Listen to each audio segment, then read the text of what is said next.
13 teams have been eliminated now. Who will join them? Who will survive? Who will stay alive? I can tell you who's staying alive right now, though. Jacob with that outfit, 70s vibe, staying alive, staying alive. Thank you, Anne, for helping me a little bit. Though, but on a broadcast, I would dance for sure. But Okay. So no more singing from me. Let's get to this series and just hop right in there. And I am excited about this one, though. We got a Group C rematch. Yeah, exactly. There was quite a lot of Group C teams actually surviving up until this point. And yes, as you mentioned, this is a Group C rematch where BDS were able to take down Astralis in a 2-1 fashion. BDS won Cafe, then Astralis won Oregon, and BDS won Bank. And it was very attacker favored. Most teams really making the difference by winning an insane amount of attacking rounds on all 3 maps. Okay, Anne, we got to talk about this too. Top 8 SI for Astralis. I mean, who would have thought? No fear right now from this squad, and it's super admirable and paying off. I just don't think many people thought they'd get this far. I'm just being real. Well, yeah, you could say that, indeed. They had their last 2 matches versus Sonics and lost one, and they had the tendency in both those matches to lose the first map and then eventually come back to win the series in a 2-1 fashion. And what's really been surprising me the most in a positive manner from this squad is how exciting their attacks are and how attacker favored this team is, despite us being in a very defender favored tournament. And Jacob, would you agree with those sentiments? Yeah, for the most part. I'm more curious about some things that I've talked to Call Out over the past couple of days, trying to figure out where the team is at, if they're going to be breaking out some more things from their map pool that we maybe haven't seen, because now that we are in do or die territory, looking for ways to be more creative or be out of the box, try to do things that teams don't expect so that you can get a very late advantage in this bracket, is the kind of thing I think you need to tap into if the ability is there. So in talking to Call Out, he said there might be another permaban map pick at some point down the road. So if we see a Club or a Chalet come up in this series, it'll be interesting to see how they've decided to adapt themselves, again, in what is a lose or go home scenario, or win or go home scenario, I should say. We got it. Did we?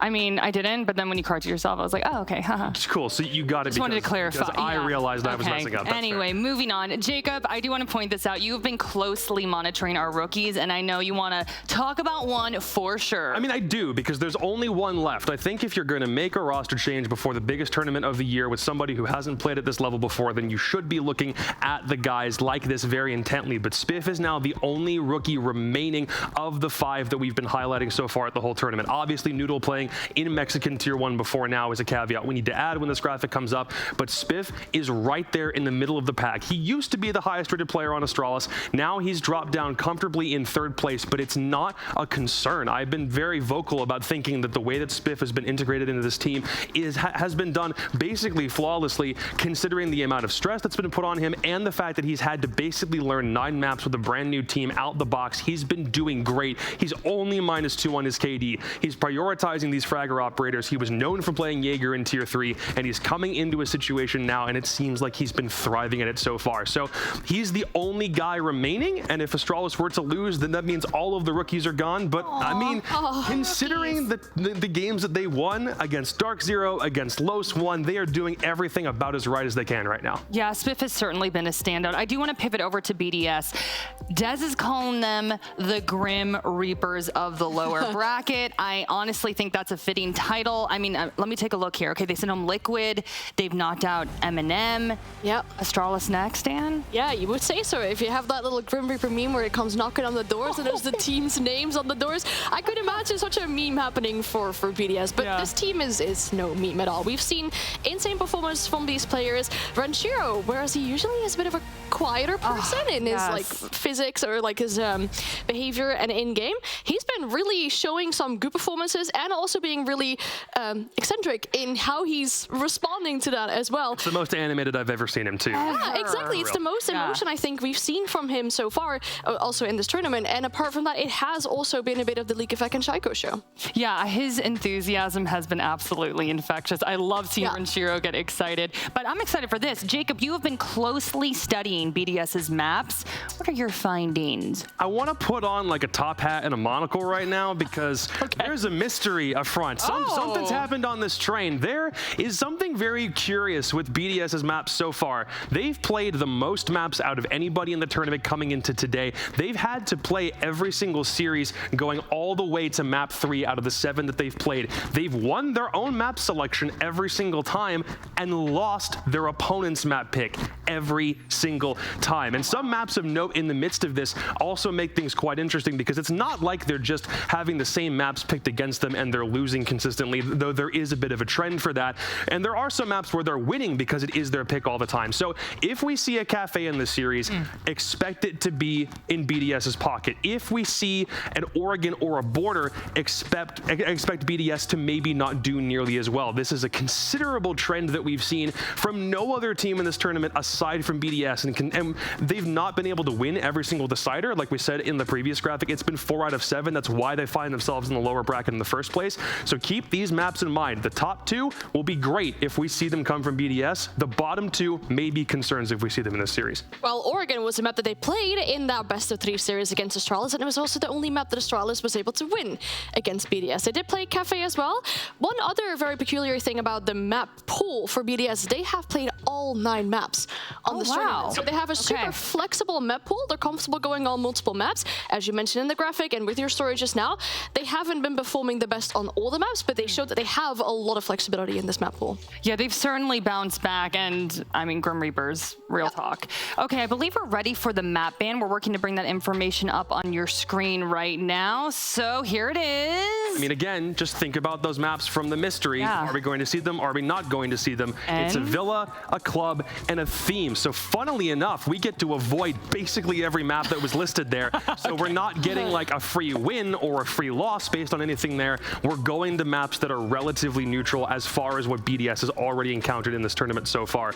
I'm liking the villa pick first and foremost because we haven't seen almost any villa throughout this entire tournament. It still registers as one of the lowest played maps that any team has ever decided to go to. But there's also a Clubhouse. I talked to Call Out. He said there might be another opportunity for a permaban, and they're playing Clubhouse again. The only real concern here is that the last time they played it at this tournament, they lost it, and they're still 0-2 on this map for the whole of the 2022 season until now. So these first 2 are especially spicy.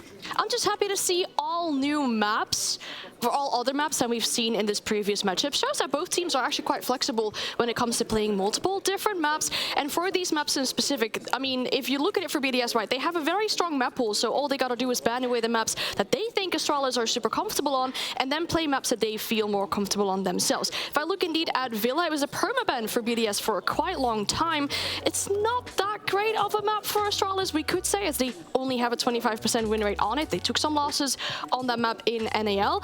It was their decider for the Oxygen game. Okay, and there is an error right now. I believe we flipped something. Okay, just wanted to point I was going to say that indeed, because the Villa pick is from Astralis, and it's really peculiar to me as to why they would do that, because yes, BDS will take out a few of like Astralis' strongest maps. Right. And then as Astralis, you can decide, okay, we can go to Bank, which is a good map for us, a really good map for BDS, or we go to a map that BDS might not be that strong on in recent history, but it's also not the greatest of maps for ourselves either. I mean, I don't mind throwing a little bit of ambiguity into the mix. So if we're going to get a spicy couple of maps, I'll take it. But again, I'll reinforce the notion, one of these teams probably needs to win this thing 2-0. Take advantage of the fact that you maybe don't have a super strong map from your opponent in this series. Again, Clubhouse is not a map that we see from Astralis consistently at all. So the fact that we're even in this position in the first place, win 2-0 and you're good. If it goes to a third, you probably don't want that much pressure on you in a do or die scenario. I don't want to see either of these teams go, but who's going? Predictions time, man. You're not keeping Shaiko off the main stage. I love my boys in Astralis. I love trying to rep NA. I don't want 2 NAL teams to go home in the same day, but you're going up against Shaiko. You're a BDS that's found new life with what Renshiro put up against every team he faced over the past couple of days. It's got to be BDS for me. I love Astralis, but it's just not their day. It'll be BDS for me too. If I look at this comfortableness that BDS bring into this map pool, rather, a map ban phase, where they can pick maps that they're comfortable on just because it's not that good of an Astralis map, I just think that BDS have won this map ban phase, and indeed, if we go to 3 maps, then it also is looking very favorable for BDS. All right, well, the Grim Reapers of the lower bracket versus the team that will not give up. Who will come out victorious? Astralis versus BDS. Fluke and Hap, take it away. Thank you very much, Jackie. And yes, here we are for one last swing. Oh, NA, things are a little bit dangerous. It is getting dangerous. It is the last spot we have to give out for Plasbel. So either of these two teams is going to be taking it, and then we're going to believe. I believe it was going to be another EU matchup if BDS wins it in the lower bracket. Either way, doesn't really matter too much at this point. That last spot, that's what counts. And that's it. At this point, with the results that we've had today, yesterday wasn't a good day for Latin America. Today, it wasn't a great day for EU as well, but it was survivable matches. The last one and this one are not. One of these two teams' journey will end right here. It's always the scary thought. Someone is going to be going home. Someone does not get to go inside of Plasbel as a player. Well, as players, they might still be able to go, but more of a play there. Like, make your dreams come true. Every single player in this game wants to go to the Six Invitational, wants to go to that main stage and play in front of the crowd. And all of you, you are coming home in just a couple of days. But which of the teams will you be facing or seeing? I can't tell you. Can you tell him? I know the game can tell us. Oh, the game can tell. Time will tell. Time will tell. And obviously, on the back of how these two teams have been, there's been some rough, rocky days. There have been games where they haven't quite been able to get into it. And then we've seen such dominant performances from either of these two rosters. Really, it's anyone's game. And I know the map pool was a point of conversation, a point of sort of contention. But how people play on the map, how they play in the game in the day, that's the important part right now. And getting there, seeing what we can sort of get from these players this far into the tournament, this late in the water. I mean, that's got to be the sort of moment where you go, who's got more in the tank? Well, we're about to find out who got more in the tank. At least we know that on BDS's side, there was quite a bit of energy starting to come out from some of the players that usually have been a bit more quiet. Of course, we know Astralis as a team that is always energetic. They are always bringing their best and trying to be as loud as they possibly can. We might actually, get the opportunity to listen in. No, there's not going to be any chanting right now. That already happened. We missed that. And that means we're getting underway. It is headed towards Villa for that first map. But first, the bets. That is how it goes. Well, first the poll. That's pretty... Oh, yeah, true. It's pretty sided. Pretty sided to one side. Yeah. That's what it means, yeah. Yeah, that is... Yeah. That is true. I'm not lying. Speaking facts. Can you lie? My name is not Stein, see? I just like that. Oh. Well, your name is not Flores either, though you have visual similarities. Dockerby and Flores, both removed here from Astralis' first map pick. Astralis' lead-in, starting on their attack. We've already obviously seen this map a couple of times throughout today, let alone the rest of the tournament, although it sort of wasn't the most common in the build-up. It's almost had as many picks today as it has over the entirety of groups. Yeah, about that. The map has been played for a total of 9 times. This will be the 10th. But the one thing about it is that the win rate stays very equal. And that's kind of weird to say, considering, that we've seen 3 plays today. We're going to see another play now. Still 52% defensive, which isn't massive. Slight favor towards the defense, which is what BDS hope to exhaust here. Defenders, protect your bombs before they go to the attack themselves. What face are we going to get? That's always the sort of start of this. Are we going to get the full, table-hidden shout and scream and energy of BDS that we'd not seen up until the past day or two, up until everything was to play for, up until they needed to win or they were going to lose. No more second chances, and will we get the same energy from Astralis, a team that, as you said, and we've had the joy of following over the past year from their closest success in Charlotte to this being one of the last couple remaining NA teams. Will they keep flying that flag and singing the chants? Round 1 of the series begins. It has officially started. Not just the map bans, not just the preparation phase. Now the action will start and come in soon. Some early drones were taken out already. As you can see, there is 8 on the board. That is with 2 Twitch drones still, so that doesn't doesn't hurt too much. Now with Shaco playing a little bit far away on the stretch, there's a lot of initial pressure here coming from Astralis on towards Study, on towards the box itself. It's fair enough, a bit of a split push. They've got some bodies off towards bedroom as well. They're sort of going to do this as a standard take. You start to put the pressure onto the site, you draw some attention over towards this side, and then you try and shepherd and catch the players on their route back from the opposite ends. Spiff, he is the lead in here, the recent pickup, the young gunner that has been fantastic for the team, including clips of moonwalking, as we said, steadying his way across. There's a bit of pressure on red stairs and underneath, so he's going to have to maybe try and lean into the fight, or the fight might lean into him. Leakafak, he's kind of got himself propositioned. If he goes unchecked here, it could be pretty big, or it could be a freebie. Oh, just set up, yes, misses the opportunity first. Selma's on its way. Will create a bit of a smaller, wider opening rather, which will allow them to, see and check if there is any secondary corners to worry about. The E1D pops up, and that is going to be Astralis trying to make a move happen, and they'll make it stick as well. Swung in either side of that door. I don't know if that was a miss or just an attempt to cover, but Forrest got one. Get out. Brede has the cover on the back end. Ranchero still watching, but look at Iconic crouched and waiting. That smoke will dissipate at some point. Alems is underneath. Is he aware of the hunt and how close it might be? Because he does have the C4 to loose. He might just be waiting for this.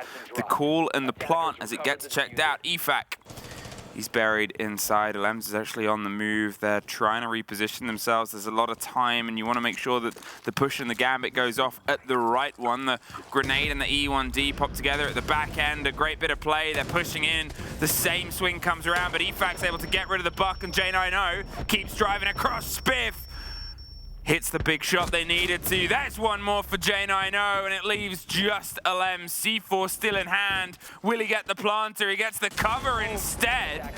So we get into the post-plant situation, 2 versus 1. They knew where he was. They know where he's probably going to come up from. How does he isolate the fights here? It's awkward. He's got the close swing to his right-hand side. And he takes that out before anyone can even blink. The last is inside the gun vault, and he can't make the matter. His Spiff gets the last of the first round. Still got very close in the end there. You hear it in the comms as well, just some notes being given. Whilst they are debating about, the round was good, but this, and this. Now we'll head over to the next side. BDS is not going to be sticking around on the Aviator in Games room. I'm going to head towards Trophy and Statuary. See if they can make the difference there, make themselves feel a little bit more safe. As of course they lost that first. It's not the end of the world. As I mentioned, 52% defensive win rate. It is as much of a 50-50 you are probably going to be getting throughout this event. So let's see how it plays out.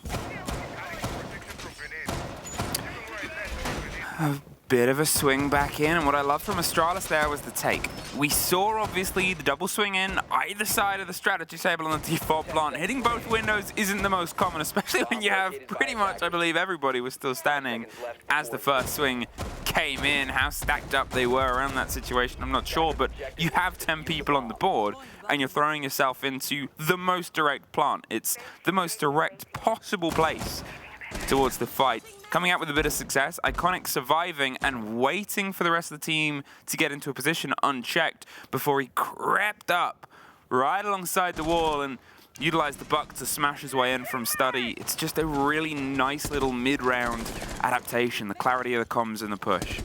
And Spiff is going to be the start of that, potentially on the next, but on the opposite end. Instead of leaning in on the bedroom, you pretty much start from Study and mirror your own route.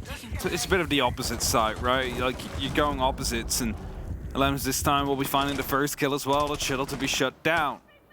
Leakafak holding tight. Wants to be going aggressive a little bit, but he's going to be shot in from the back. No information coming through there. Forrest just sneaking up on him, taking him down. Leaves Shaiko up in the point where he needs to fall back or he's going to get caught off. Luckily for him, Forrest chose the internal route by going through the billiards. Thus he makes it back safely. Yeah, very well played there again. Really well coordinated and communicated by Astralis. They knew when they need to hold and know when they need to fold. They know when they need to go all in. The impact trick against it. Shaiko, he's playing above the hatch. It's a bit of a gamble, hoping it goes unchecked, but the width was Iconics to take, and there's Renshiro. Instantly back in via the bedroom. Forest creeps on by the camera underneath. He's maybe going to try and put some pressure from a grenade up around the side of the stairs or even directly underneath it. It makes things a bit awkward. And Spiff on the back end with J9O. They've got a sort of triangle of damage wrapped all the way around the site, but they have to try and force a first fight. They have to see if they can get an engagement when this grenade doesn't quite have the impact they want it to. A lot of damage done by Bride, but he instantly gets shut down. The trades continue. Spiff looking up on the front door and to the trophy entrance now. Alems finds one, and that means they only need to find the one left. Maestro Camera will be giving away the information. The pings will be there as well, and the two remaining players of BDS will start falling back. He needs to hunt them down, bring it to 1v1s, and he will do just that. Entering the statue room, all he needs to do is start hunting for that diffuser. There is a player in the corner as he was just being sprayed by. He does not land the first. It's Alems with the drop shot that will land the round for BDS. Tucked himself in the corner, and I feel like this is a series that's going to go the distance. You can see it.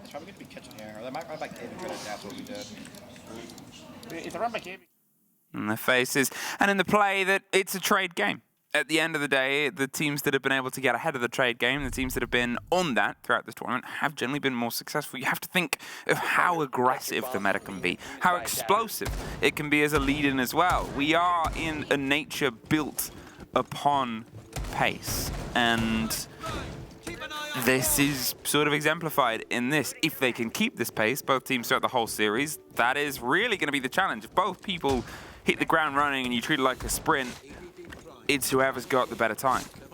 I mean, last time these two met, we had two maps that were a bit like that, as you just mentioned. BDS on the first, for example, was able to get 4 consecutive rounds before finally Astralis was able to put anything on the board. It was up until the last map when they started trading round by round by round by round, until BDS was able to find a couple in a row and just managed to lock it out from there. A 7-5 victory it was. And that shows you that these teams have the opportunity to just continue trading onwards for the entire game, if they want to, if they feel like it. And thus that might be the game we have on our hands. If they feel like it. If they feel like it. You know, if you're up to it. Don't stress yourself. Have a good time. On to the third site. They'll keep the rotation up, and Astralis predicted this well. There's something that BDS often do is, regardless of win or lose, they're, depending on certain maps, they're rarer to double themselves back in. It's a wider hunt. Iconic, playing the role of the Jackal, going for those loose thread players. There is these positions that EFAC and Shaiko play that are a couple of steps closer to the fire than anyone else, and if they can make those uncomfortable through the sort of cavalcade of soft, you might be able to charge that all the way back in, but it's on the back end. Art instead, via piano, they're going to get that cross line down in the corridor. They might have the super shorty to open themselves up. Angles. Angles. Angles. Hopping up to the stairs, joining the rest of the Astralis team who are clearing out vertically. Oh, player there, Shaiko, hoping to lean in. Deals a little bit of damage, takes some as well. No big stress so far. I think they've already started to fall back. Someone's being tossed in as well. BDS is starting to receive a little bit of pressure. E1D pops. It's going to be making sure they're allowed to move. And Likefak is going to get his door opened up for him there. Is Spiff already going over the top.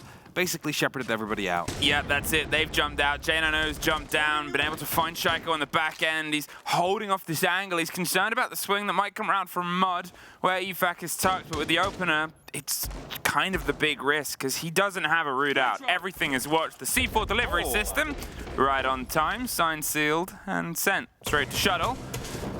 But at this point, with the first bodies gone either side, the pressure is still coming above them. There's EFAC takes J9O, takes the room back, takes himself some control over the far end, and Spiff gets caught out. I'm not sure if that was just a spray up top. Frost mat. The frost mat. Oh, okay, Renshiro was right below him with a shotgun there. Oh, and then he got shot from the opening. All he needed to do was just send a single shell onwards, and Force now finds himself in the side after he opens up, but Lamb's right behind him, and Capcan Trap blows up right in his face, brings him back down. But now it's a 1-on-3 situation. Likafak on the clutch. If he can find the two on the left, they're both just a single bullet. There he goes, lines them up, but now he's on well, and Iconic finds him. Traps, guys, fucking traps. Listen, do not play res there. Like next time we're not gonna play res. Stay gun up, stay fucking pour moi. En vrai, je fais pas bouger là. C'est moi, Renji. Go, viens. Vous voulez pas prendre un Warden là, s'il refait un truc avec des smokes là? Mais c'est Sheko prend Warden. Traps. I mean, they're right. Getting caught in a frost mat, getting hit by a cap can. It's the sort of trifecta, or the doubling down of pain. What's the trifecta, would you say? Goo? Goyo, Razor Blooms. I think a Razor Bloom hurts. Yeah, Razor Bloom would. Goyo did say. You used to be able to go for the insta-kill with a Frostmat if you just put a Goyo mine right behind it, but the initial damage isn't there anymore. DBNO, you also don't take a Goyo mine or a Goo mine? Goo mine, sorry. Goo mine. You could get the, not the insta, but you could also be very evil and sadistic and punishing if you combined a Frost and a Goyo. Yes. Like, call that barbecue. Flambe. 2-1, Astralis. They take the first and the third. BDS is their chance to try and bounce back here on AVG, the site that was, once again, scrappy back and forth. Came down to a 1 versus 1, but it was a 3 versus 1 around that point. The C4 was the first, and obviously the fight up the stairs, and a hell of a flick as the first engagement. But you sort of look down the boards, you're looking at big individual performances sort of dictating some of the rounds right now, and there's just one more player on Astralis that's been able to have that impact as of yet. Drones coming through. As per usual, just to find out where the players are going to be sitting still and hiding from the side of BDS. Are they trying to lean into fights early on, or are they just going to be playing it patiently from the Aviator and Games room? Those are questions that need to be answered by these drones. And they're being very busy bees right now, just all droning about. It is an E1D, it is going to be an Impact EMP, and it is going to be some all in quick succession, just to make sure there's nothing they could have done against it, up until the Impact Grenade came through from the other side. A bit of a pause. There you go. Oh. A bit of a hold, the pressure and the break on the wall itself. EFAC going for a long adventure all the way underneath, and whether that's because he's being found by a jackal, the jackal's trying to find him, he's not going to stick around. You have a lot of space on this map, but you only have a couple of places that you can try and get your way back up, so you have to sort of go on these long-range runs and routes back home. The grenade just to get rid of the hot pocket, the Goyo canister earlier on. Here's the Banshee cry on the top of the stairs, hops over to get rid of it as EFAC waits. The E1D pings. No reveal, and another trade out once again. Shaiko and J90, they find one apiece. EFAC gets the catch on the stairs, gets the back end to Spiff. BDS aggressively try and retake red, retake 90, and isolate the hold on the back end, leaving Astralis with just a single side of force now on Study. Holding tight. What can you do right now, Astralis? Grenades are going to be coming in from below. Might find one. Yes, perfect. It does. Shaiko taking out perfectly thrown. Brings it back to a 3-3. Time running low. Another grenade to be sent through. Won't find anybody this time, but that's going to be a spot they now know is clear. Force has the opportunity to start moving up, and so he'll do exactly that, hoping to clear out the red stairs and see if he can go for a bit of a pinch. Likafak is still hiding there, however, and he's going to be able to find that kill. Has a C4 still in hand, and he's going to go down below to use that now. J90 in the meantime, he's made his way into the site itself. They've known that a player was slightly further away. Shuttle couldn't quite get the distance covered. They're concerned about the swing coming through. There's not a huge amount of time left. They're angling and eyeing up and sees the side. A triple kill for J90. He's going to see if he can start the process of the plant. Just around the corner, the C4 on the wrong side of the door. There's the swing, the first and the second.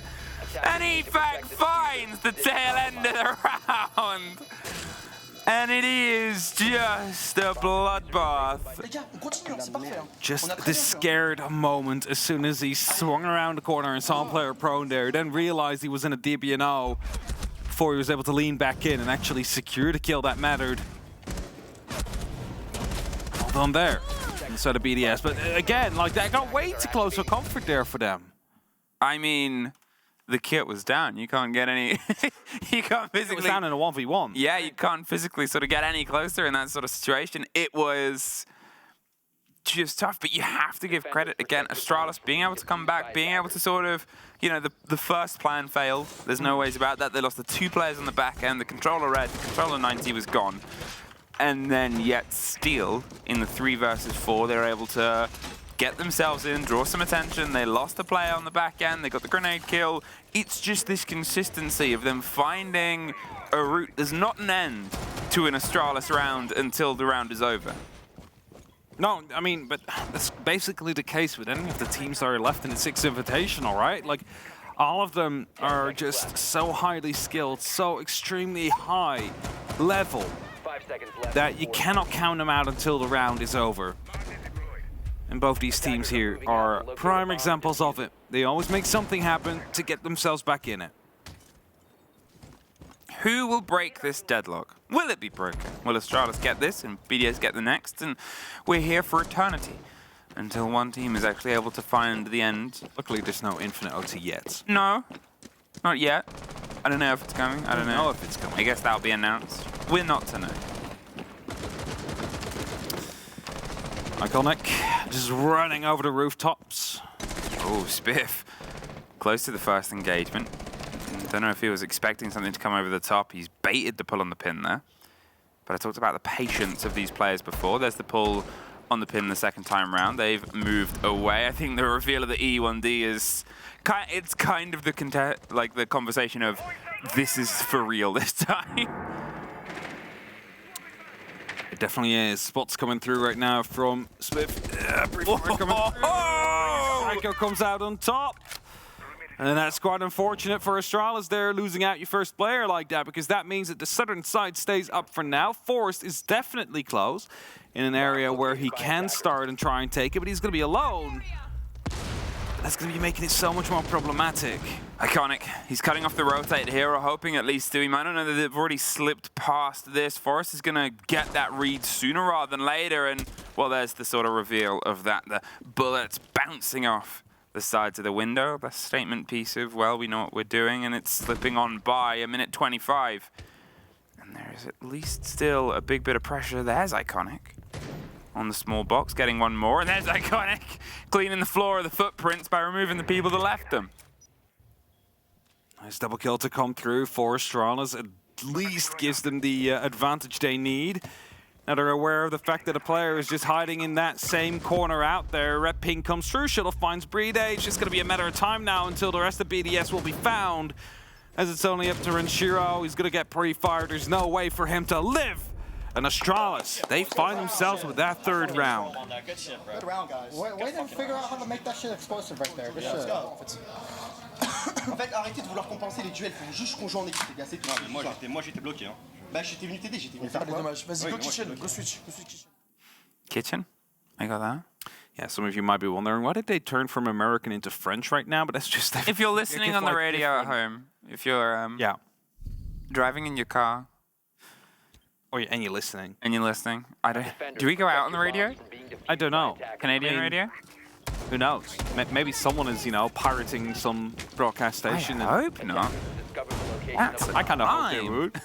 Pirate broadcast station to play the Six Invitational for people driving home. Pretty cool. No.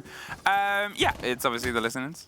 But, I mean, this is it. It's step for step at this point. And you try and work out what's going to piece the deadlock, and nothing, because they are just all that. There's not really a missing point. You can see quite blatantly in this Siege playstyle, it's not the quickest, it's not all huge clutches and all huge drives, it's great takes, but it's formula great takes. This is doing your sort of right result, and we get to see all the math behind it. And showing the working is one of those things where it's kind of helped on Villa, where you can see the questions, you can see the quandaries from quite a distance away. Using the Deagle to open up a window quickly. Silence Deagle, very fun sound. It's a suppressor, actually. It's not a silencer, come on. Everybody just being upset now, you use that word. as a joke. Very fun gun, for sure. It's going to be making sure, you know, that they don't know they opened that window, because you definitely can't see. Selmas are going to be tossed in. E1D pops up as well. It's going to be making sure that there is no direct move right behind it. However, the Mute Jammer is stopping them from truly opening it up. And that has been a recurring theme so far throughout this game, is whenever they want to open something up, there's going to be that one Mute Jammer that stops them from doing it. And then an Impact EMP needs to come around. Now, both of them have been expended just now, but I'm not quite sure if that's actually on the walls they wanted to open up. Does not sound fully put. They have some of the angle. Yeah, there it is, down underneath. Thanks, Observer. Thank you for showing us. And talking of Observer, Breedo, observing that there's an approach coming from underneath. Spiff has already driven his way up. The Nook, you know, you can't turn off your heart. I'm sorry to say. Draw the romantics there from Valentine's yesterday. And here it is, though. Spiff has got himself right tucked in on Memorial. Pre-fires in the swing. I mean, Renshiro gets the kill. There's the follow-up that's going to come through. The cover is there, but look at Iconic and Shuttle in the sight. On the back end, the two of them drove themselves in on the back of the motion. Lems finds Jay, and I know. It's a 2 versus 2 technically, but where do you go? Where do you hide, and where is the approach coming from? Shuttle covers some of it. Gets the lockdown. They need to find a bit of safety, but there's still so much utility around them that they're steadily clearing at this point. They are not entirely trapped, but trying to get a bit of safety out. Fight against Defect. Shuttle gets the kit back. They get themselves moved over to the corner. He's using it as bait, so he's dropping it because that's what you can actually see. So he's hoping that the Solus is going to try and create that vertical angle to try and challenge. Oh my word. But he's like 2 meters beside it, see? So he's going to be trying to use it as word. This is like 5,000 IQ. There's the plant, there's the drop. Unfortunately ran out of time. Maybe expected the Solus to have moved away. There's the second reveal. And with very little amount of time, Iconic trying to find somewhere that's invisible. Unfortunately against Solus, that just does not exist. Maybe trying to waste out the time of the glasses, but there you go. Okay. I can't wait to close there. Astralis, they found themselves in the site very early on, but they weren't able to go for that plant. Of course, factually, due to the fact that Solus was upstairs and they used the bait that BDS used themselves in earlier games. It's so big brain. It is big brain, but they weren't able to find Solus on the back of it. And that's the unfortunate part right there. That's the... I mean, I guess that's the thing, is like, you're like, how do they think of that? I think BDS actually showed it first in one of their games, so it's like using a trick out of their own book. I mean, giving them a cookie of their own dough, as we would say in the Netherlands. Yeah, the Dutch saying. Yeah, the Dutch saying. If they're taste of your own medicine, for those of you watching at home that do not know what it meant. I think a cookie. A stroopwafel of your own. Yeah, of your own stroop and waffles. We're losing it. It's been a long, like 2 weeks. How many rounds have we cast? I don't know. I haven't been taking count. I mean, I know we've done 1 day of 60. Yeah. Which yesterday.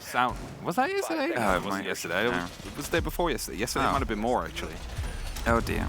Anyway, doesn't matter whether we're losing it. Who's losing this? Hey, no one yet. We're still even. We're still 3 apiece. We're still having, again, these movements, and it was a really good break onto the site. You cannot sort of question that, but if we're talking answers, once again, someone steps in against them and seems to have it. It's now BDS's chance to set the pace. They've got to make sure that the time of the game doesn't slow down. It's been quite quick, quite punchy. Astralis have made sure the movements that they want to do happen when they want them to happen.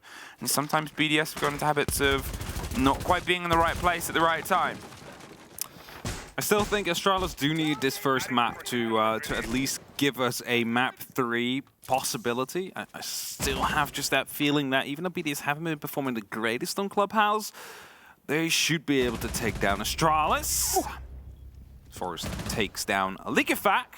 It's going to be a very early kill to come through. And the mirror windows are going to be making it quite difficult to actually get control of Piano unless you just rush through Arts. I mean, bit of an explosion, a breakdance under a piano, but can't quite get the proper connection, the impact, the range. They're making sure that there's still some question of what is safe, where can be approached, where is going to be the fight back. The yellow ping purely on the player. They're hoping there's a bit of motion. They're going to use the grenade, pull it from range, bounced on the top. Are they in?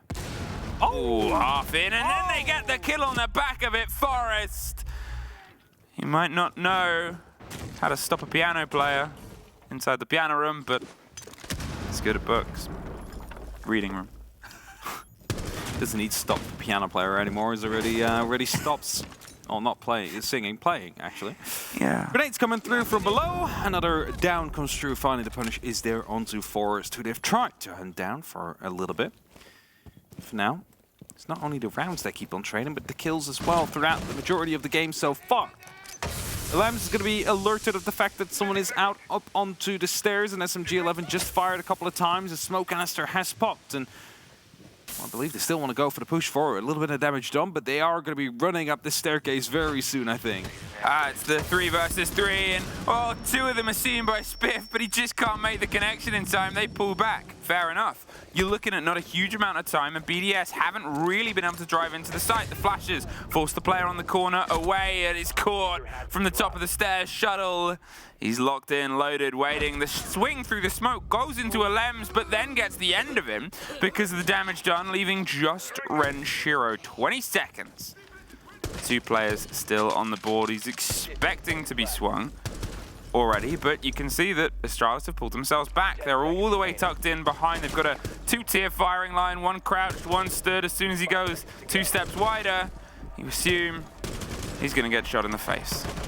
Oh, or he just doesn't go. Saving KD there. The fucking ship rocks. I'm captain, I'm keep the captain. On a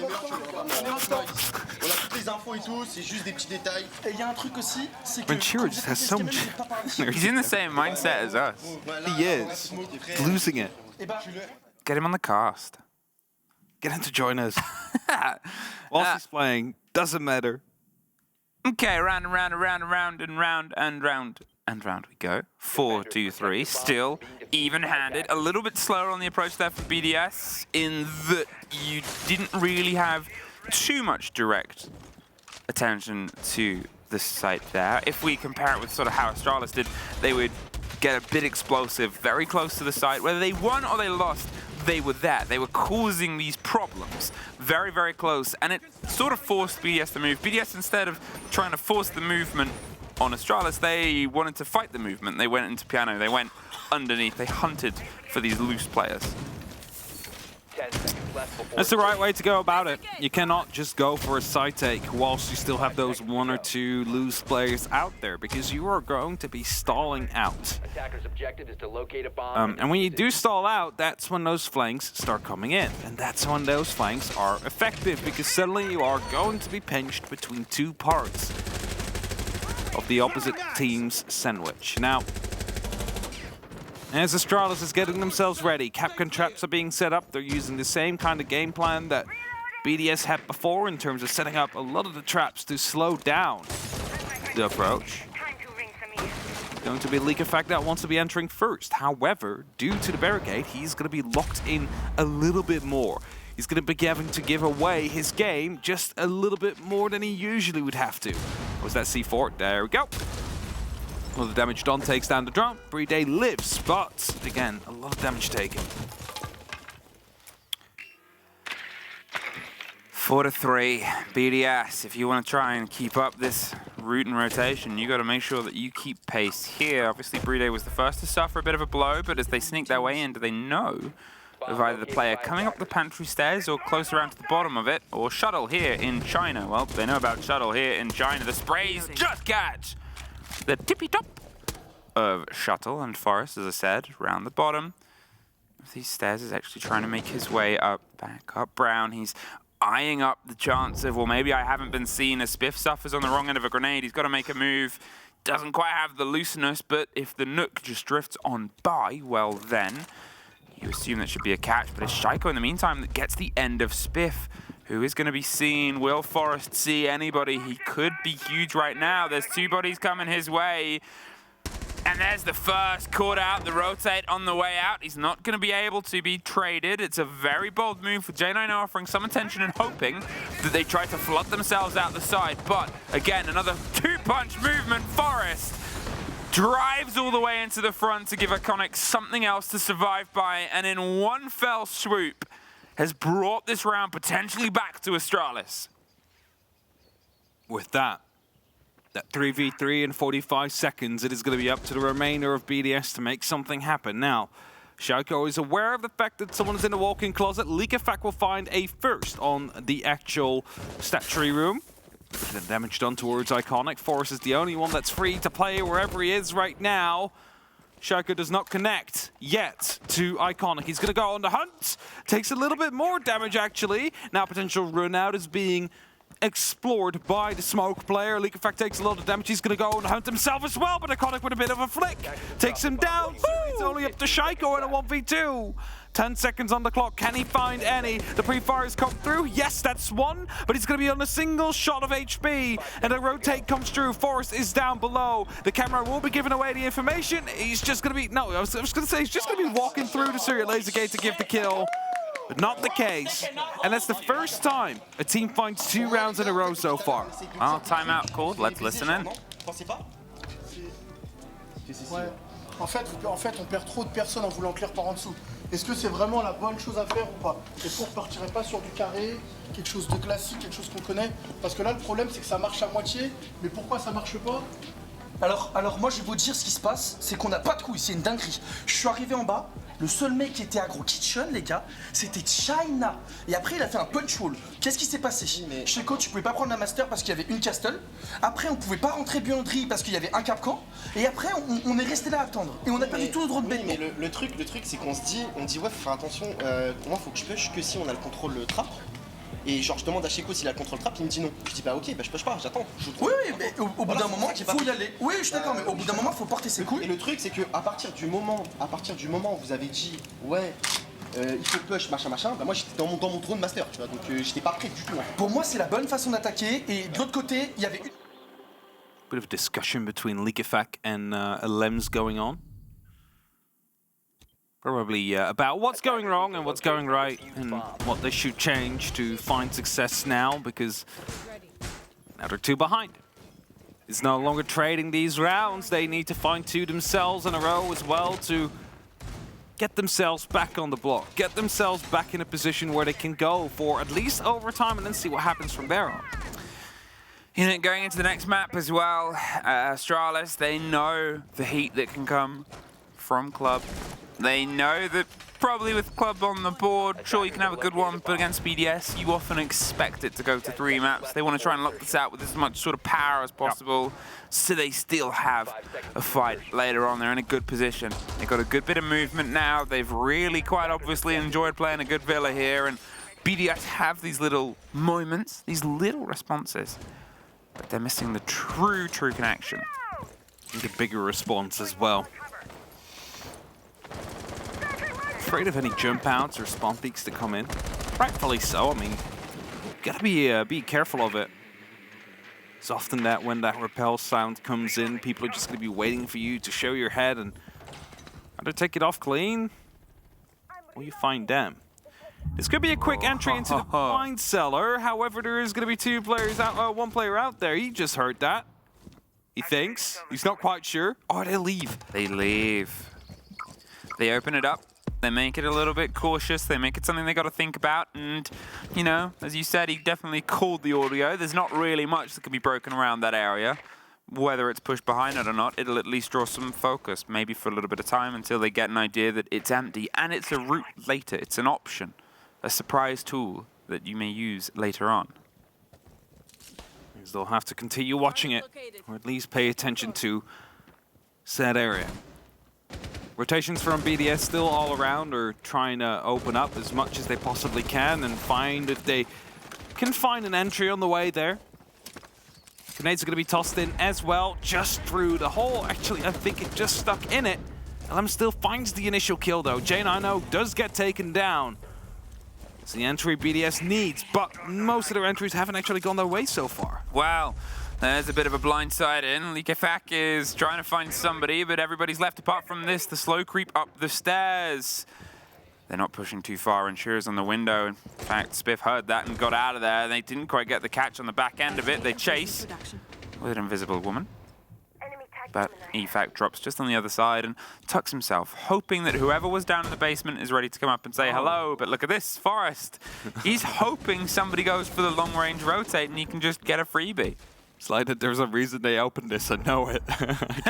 I can feel it. There is going to be a rotation. Like in the comments, like, guys, I got this. This is a free kill. A thing is going to happen here. He's standing. I was going to say, it looked like he might be going out, but he's not giving the full game away. It's an awkward entrance space. Going through a tunnel. Nobody wants to get into a fight from a tunnel. Don't think they're actually going to be using it on BDS. I think it truly was just a distraction move and just like a be worried about this. Oh, Forest though. Great connection, iconic with a rotate up the top at the same second, and well, it doesn't matter if they're being pinged, you're just running away from it. There's a bit of motion right inside the middle. Lems still heavy hitting with the rifle, but look at the timer. They have to drive to the site. They're trying to find the right through. Spiff gets one, gets Shaiko. They're going to break open the back end of China, get that covered. Seeing if they can get the cover down on the kit itself for Lems. They're swinging all over the shop, and there is Astralis. 3 rounds. Let's go, baby. Nice, guys. 3 opportunities to lock out this first map against BDS. It's going to be crucial for them to do so. Again, I mentioned it, like, Clubhouse is always that danger. And yes, BDS haven't been performing on that to the best of their abilities, but it's still like a scary team to play against on that map. Which means that, considering the fact that it is the next map, we might just head to a map 3. Defenders, protect your bombs if Astralis lock it off here. I mean, it's been a great lead-in from Astralis. It is. It's clean siege. It's the sort of siege that you can write about and go, yep, I was there. I watched it. And I saw it happen. I saw it happen, and I saw all the individual parts working together. You can see the communications collated. You can see they've come into this with the book of plays, and they're making sure that they play each and every one of them, and they play it as a team and a unit. And that's awkward to fight against. BDS, it's not their map. It's not their comfortable terrain and territory. It is quite obviously Astralis's.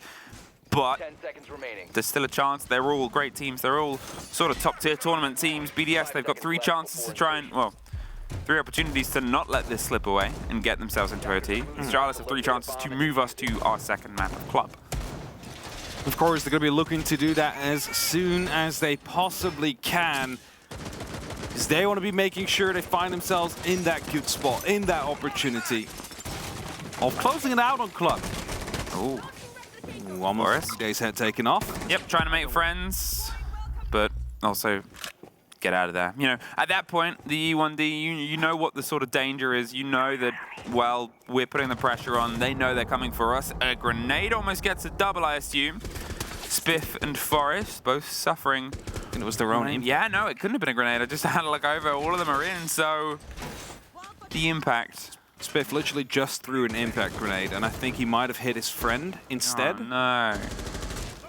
As they walk by, because there was 3 people rotating on a very, very close cluster. I think that's how they might have done some of that damage. Either way, they are alive. That's most important. They can fight. Yes, at least half of their HP is lost, but that doesn't mean that they are out of that count. Drones are still coming through. 2 minutes left on the clock. Plenty of time for BDS to make something happen here. These drones are going to be finding out where, you know, players are going to be located. Talking of which, Forest, on a bit of a roam, has got unspotted so far. To be able to make a surprise strike happen. I mean, Forest is having a fantastic game, a fantastic map. He keeps getting himself in these problematic places. That's a hatch. So even if it doesn't get the kill, it will do this. Iconic, revealed and removed by EFAC, and Forest might see if he can try and get the bite back. J9 is there to draw some attention to Red. They want the focus to go towards this, the push, and they hope the cover comes through enough to keep that player alive. There is some soft, but the nade is pretty hard. Renshiro gets the end of it. There is Forest getting a connection. The grenade, split second too late, and that can allow them to try and leak their way back up the red stairs or go for the rotate underneath, which is where they've opted for. You can see them still kind of eyeing up some danger, still kind of eyeing up some opportunities, but 50 seconds, sooner rather than later, he knows that they've got to try and hit the site. Yeah, they need to start moving in quickly now. The shield on the roost table has been taken care of. And that means that, you know, they need to find different spots in the actual site itself now. A single grenade left in pocket as well from Shaiko, but that's not his most dangerous weapon. It's going to be his gun that he's playing with. Alem's coming up from behind. It's going to be opening up the study door. That gives away his game. Make sure that they're aware of the fact that the pressure is coming. Spiff goes aggressive, finds none as he gets shut down. Only up the forest now. He gets shut down as well. BDS find the first out of 3. They need to survive and push for overtime. BDS, another round, another fight, another chance, another opportunity. They know what they have to do. And it's a distance of 2. All right, let's go. Let's run stat here. We're gonna do a hard zone below right now. Let's bring a mirror for the triple wall. Let's put a mirror on the AV side right now. I'll bring the mirror. I'll reinforce the triple on the. You heard it, the mirror. Triple wall, aviator side as well. We'll see how it works, and we'll see how it works out. See how it comes together. Practice. Yep, I mean that's it. You can sort of play this with a bit of an aggressive swing. You can also use the mirror in 2 functions. We've seen the function here of sometimes just making breaches awkward for people. Yeah. Where if the teams are under a bit of the sort of cover and danger, they'll shoot out the middle and use it to impact trick. Maybe Selmas, maybe damage being done from Hibana pellets, depending on the pressure. Here it's much more of a swing thing, because the wall is awkward if it's entirely locked to defend. You usually have to either dedicate resources under. Yeah. This way you can sort of keep some pressure in it, so they cannot just sort of enter and swing their way in. They'll probably still go underneath and pop that mirror window, you would guess. I was going to say, like, you probably have to, because, you know, it's just going to be difficult to get rid of the player right behind it. Like, you can try and get a grenade cooked just right to have it explode in the person's face who's out there, but you would also assume that someone watching through a mirror window would see that grenade coming and can step out of the way just in time. It's just going to be making it a little bit more awkward for the attack, trying to go for the approach over that side. Forrest is playing on the Solace. It's an operator we've seen been made great use of during the tournament so far. Cannot wait to have it decide rounds like in a major final, like the SI finals. Imagine just, you know, it's match point, just Solace down below. Imagine a Solace deciding it. EFAG, moving under the cover of the Lion. Said Astralis aren't scared of it. They're more than happy to sort of go, all right, we're out of here, just a ping, as has been said. And at this point, it buys the Ash a little bit of a route up. The slightly sneaky Frost Trap there, removed, and oh, they have gotten so far to the site and found nothing. All the way up to the door, and without the support, you don't want to get caught. You've still got the chance of people coming around behind you. Just heard somebody, I think, at the bottom of the stair set, Forest, making some movements. There's the call and the reveal of the Claymore. They'll now say, okay, there's pressure on the stairs itself. J9O, he's there to try and get something as well, but with the C4 underneath, as I said, when they see the mirror window, which they've probably seen now, they'll have to try and find a way to build on the back of it, and Spiff, assuming he got that kill through it. The thing is, the mirror window here is not really going to be too much of a trouble for BDS, because they just walk in, get the kill, survive the C4, they get tossed out underneath them. Now that mirror window definitely not a big issue anymore. They can just start walking into the trophy, because, you know, they will have it on their side at that point. All the way up the top, there's concern about the opposite end of the stairs, but Solus is reading all of this on the approach. They know where they can go, and they know why they're trying to get there. There's Forrest. He's seeing the drones, seeing what's watched, and you can use this as a timer. There it is, gone. And he goes back out. He doesn't want to take the flank yet, but he wants to know that he can take it later on, and they can't watch it. The fight on the side of the chassis holds the angle, but it's 2 people trying to force themselves through a single angle. There's the drive. They're going for the plant. The swing is EFAX to take. There's a fight right inside the cubby. Iconic locks one, can't get the next, and they just get it secured. Wrong side of the shots. Solace not really in the right position or not having the right information to land the shots with the P90. Should have been the deny on that diffuser. That shouldn't have gone down, but it did. And that means it's now 2-on-3 clutch. Leakafact, the first one to find. Contact potentially. Gets one shot down into J9O. Gets it down in the meantime as well. Meeks makes it that 1v3. And Forrest gets shut down. Doesn't get very far. Shaiko with that final kill. That is going to be 5-6. 1 round away from headed to overtime here. It's getting very close. Let's have a listen in. Call this setup, bro. Listen, go back to Amy to get take a ward on the shield on that side, facing mid. Let's bring the mirror, set up the mirror and go down. Rocks, take a souls instead of illusion. They bring obviously the mirror in the game side. Put that there in the beginning, don't force yourself to logic there, don't try to bench out. Listen, if Dave says your question is already so like, they're not putting initial study set pressure right there, so like if they're trying to do that vertical clear on him, one of you guys, whoever's playing like that map shield, just throw in a study right there, make sure it's Astralis playing. Yeah, but quite literally, like Jack, when you're playing on that red stairs with my zone, or layer in from the master side, really shoot some drones over there. Just give him 2 ADS on red to start, and the last one on shoot. Alright, and then you can flip over. I'm rubbing impacts. Listen, I'm gonna spawn kill mud, bro. Like, I've showed the cheese it. I have not. I've yet to like, dude. Dave, can you make less than settled? Cheesing the spawn peak? Well, is that what he said? Maybe. I guess we'll find out. He's yet to die. But one of the things I quite liked about the timing, that obviously we've got a lot of different timeouts, a lot of different coaches, a lot of different styles, a lot of different times. We are potentially 1 round away from locking this out. So a lot of what Callout was giving them there was, let's change this hold this way because this is what they're doing. And I quite like that as the read. They're sort of saying, this is what I've seen from them, this is where they're coming. And instead of going, that we've seen a lot of do this, boys, you know, get the energy, or yada yada, he's sort of saying, swap this for this and this for this, go here, this is where we're slowing them down. This is the hold. Giving them the concrete details. And it's almost, you know, I was saying before, it's a good playbook from Astralis. It sort of reads like you're getting this playbook. You couldn't have a more playbook speech there from a coach. Of course. Pulls the team over to the line, says this is the take, this is the hold, this is what we're going to tweak, go around the back end. See, the thing get the touchdown. That works with like the last minute play, right? But if you have to call a timeout in like 3 up. Yeah. Oh yeah, it only works because different one. Because it's the last round. As I kept on saying, when we were watching this spell out to the Americans the other day, it's last down in the 4th. Yeah. I don't know what that means. I don't know what it means They just say it in the movies a lot. Ooh. And it's last down in the 4th. And J90 runs out of there. Not fully punished, but definitely scarred and scraped from the damage. Nobody caught out on a spawn peek or a spawn swing or the cheese either. Not on BDS's side at least. J90 took a bit of damage. Drones coming through. There's going to be quite some players down below, as mentioned before. Red Stairs is going to be the big issue, but there's going to be 2 ADSs out there. Yeah, you're going to be dealing with that. There's no flashbangs on Leak Effect. Let's get a different operator over to get some throwables over there before the grenades can land in the desired spots. Asking for some hard breach there to open up.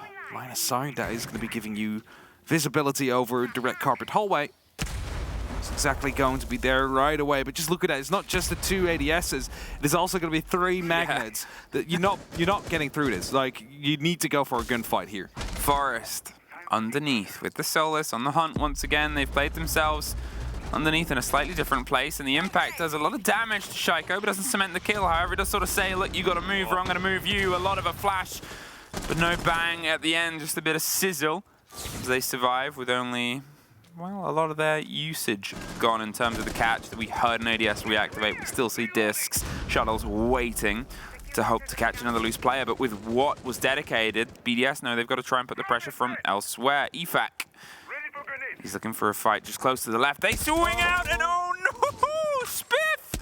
So almost got himself caught there. EFAC did not expect it, so didn't get the catch. Renshiro is the first gone. The Solar swings and Shuttle gets the next, right on the small break. EFAC is going to see if he can try and push himself up the main stairs. It is being watched close out, and Spiff definitely saw that engagement. Puts them into the 5 versus 2. Alems is caught by the hop out. And it's just Bride against all of Astralis. They seem to have a very good awareness in where he is. He doesn't have the time to go on a major rotate anywhere else. He's just going to sort of try and make his way around here. But it's a very awkward sight to get in. The pre-fires, the angles, the sprays, shoulder damage and a shoot back. There's the trade out. And Astralis take their map. They managed to take the first. That will put them up 1 leg over BDS. Now they know they're going to be headed towards their territory in terms of Clubhouse. It's not that BDS are unbeatable there. It is just that they are a very scary team to play against on that map. figure it out at some point how that's going to be going after we go for a quick break as we head into map 2 afterwards.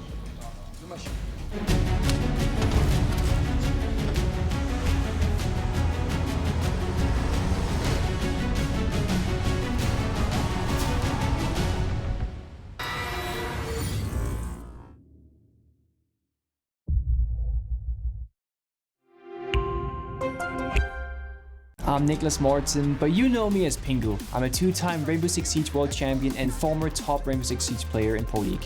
Welcome to my Siege Ranked Bootcamp. We're talking 20 seconds left on the clock, you got the diffuser in hand, what do? Play the way that you're comfortable with, because you have confidence when you're in this position, that is when you're gonna be at your very best. Good luck.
hello, and welcome back here to our very last game of... It's not technically the groups, it's the stage 2. It's still playoffs. Yeah, playoffs. I was about to say groups because I'm so used to saying it. The very last game of... Stage 2 playoffs. Stage 2 playoffs. The decider of the final team that you lucky folks with tickets will not be seeing on the main stage. And Astralis have taken their map, the first map. It got a bit close at the end there, but 7-5. And BDS Clubhouse is up next. It was good pulls, good plays, good Astralis. And as I said, BDS, they sort of came back a little bit. They did come back a little bit, right? They managed to bring it all the way down to the very last rounds. Just not overtime. That is what they needed. That's not what they got.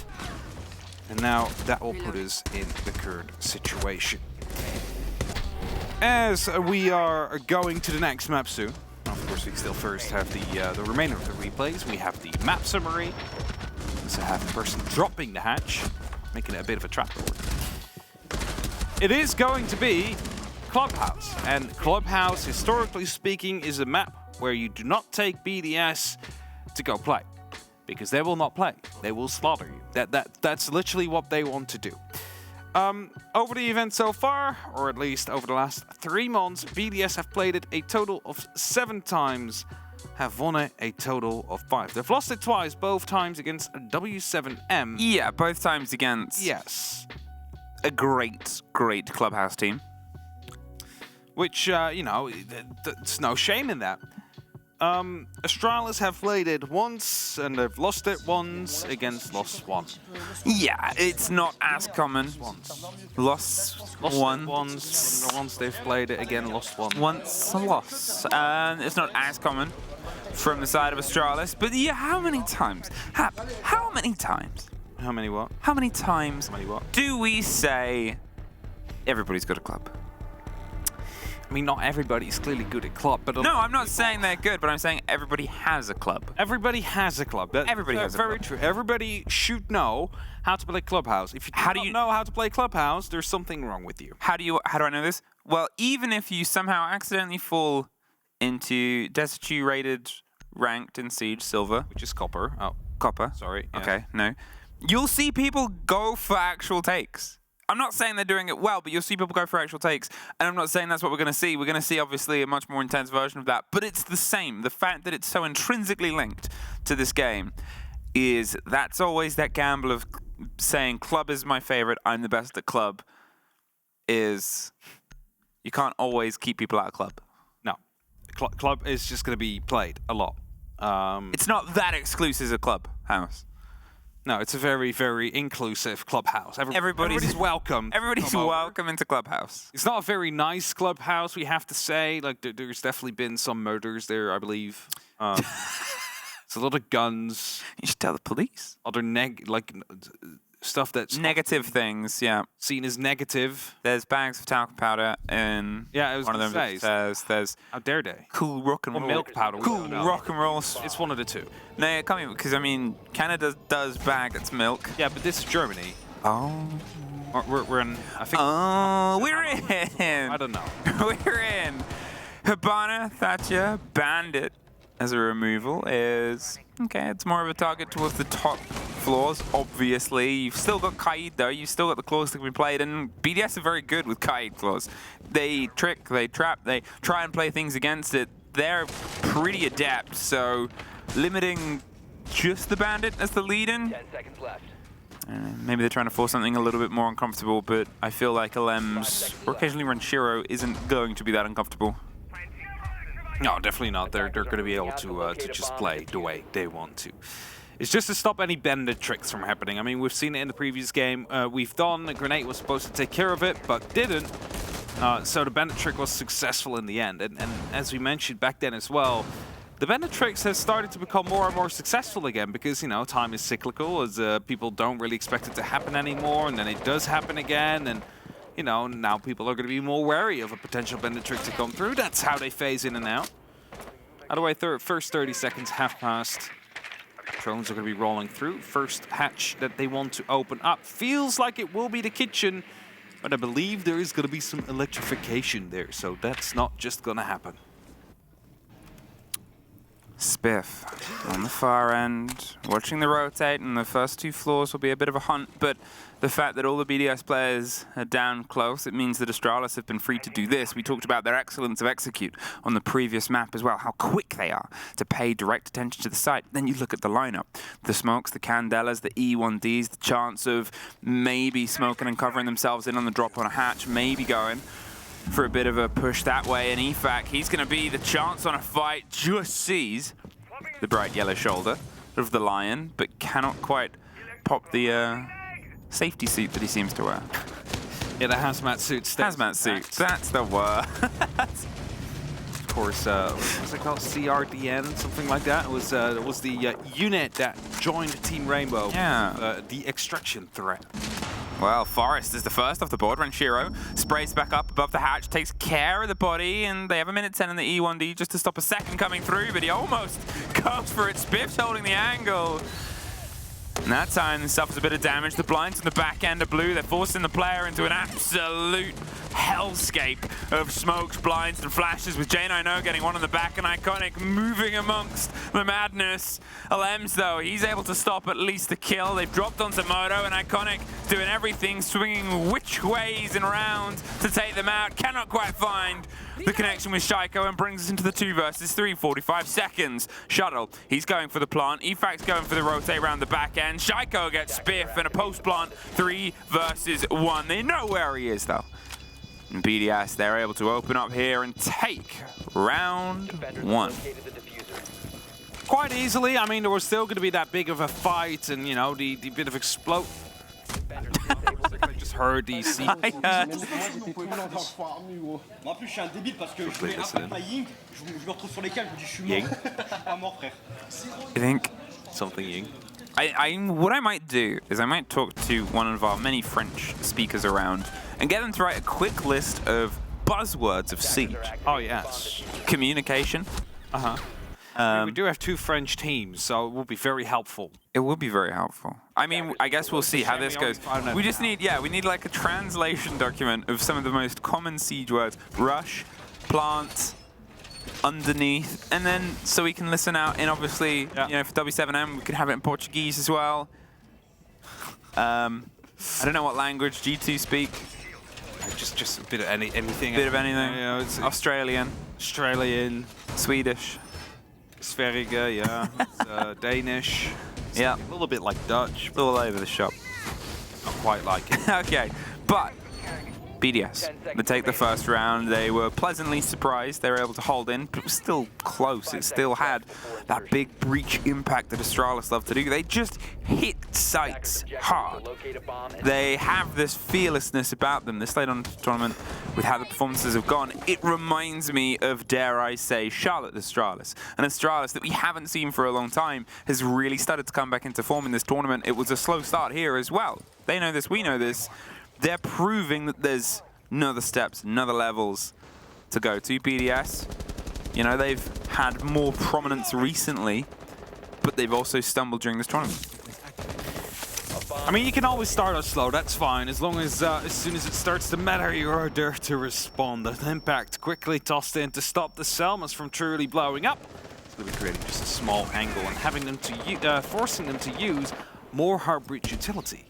It's also the cost as well. You're thinking, why didn't you use them? But because they've got to do this, get the hatches open, get the width on construction open, you have the extra thermics, but if one of those goes wrong with Kaid potentially on the board, well, you've still got to try and force that fight. Spiff, he's got himself underneath on the billiards table, but what he's going to throw up is probably a much more dangerous ball. Renshiro, however, stops him before he can start playing that game. Gets him from the hatch, and 2 rounds in a row, Renshiro's been able to get a kill via a hatch.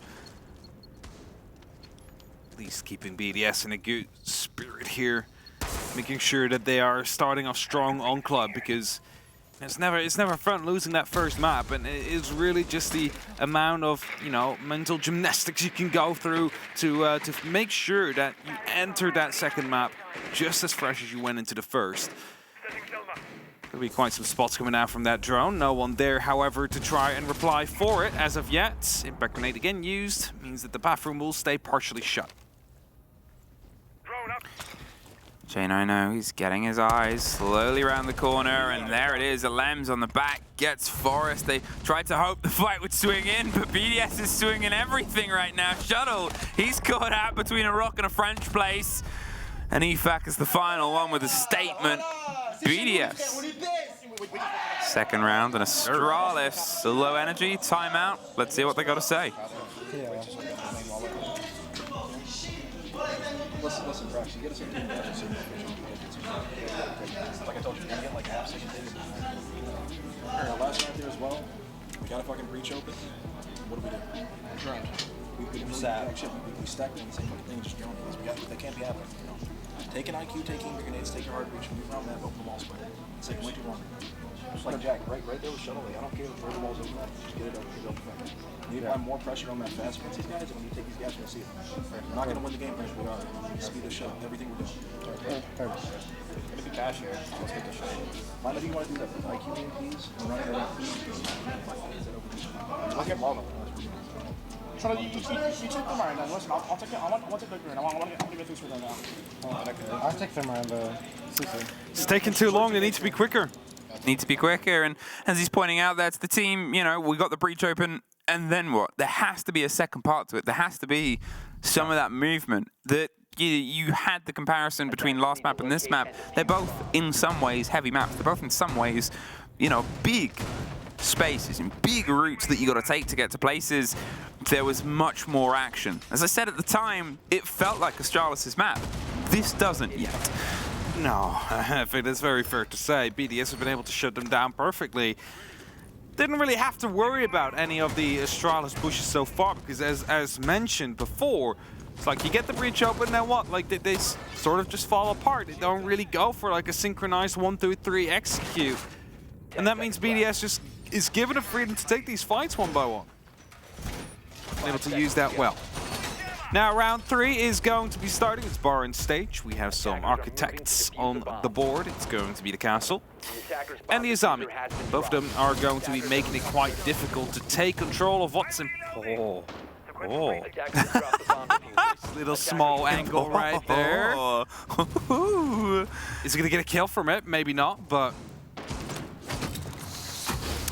I mean, he's going to hold on to that. He's got himself in a position now where he's got some safety. The fact that they have that with their own structure, their own level of bulletproof, means that, well, you have to try and approach it as if you were clearing out garage and rafters on a CC take. But it's also bar stage, so Astralis, they might sort of move away from trying to take it, put pressure elsewhere, force the motion. There's the reveal and the ping on the location of where the player can be. They're swinging themselves further around. See the drone and you'll see the position. There's 3 players of Astralis.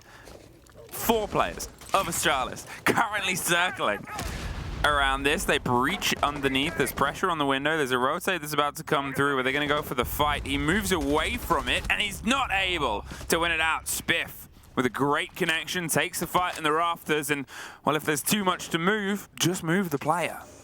yeah, that's it, right? Because the drones came through. That means that the pre-ping would be coming down. An easy pickup if he would have stayed on that small angle.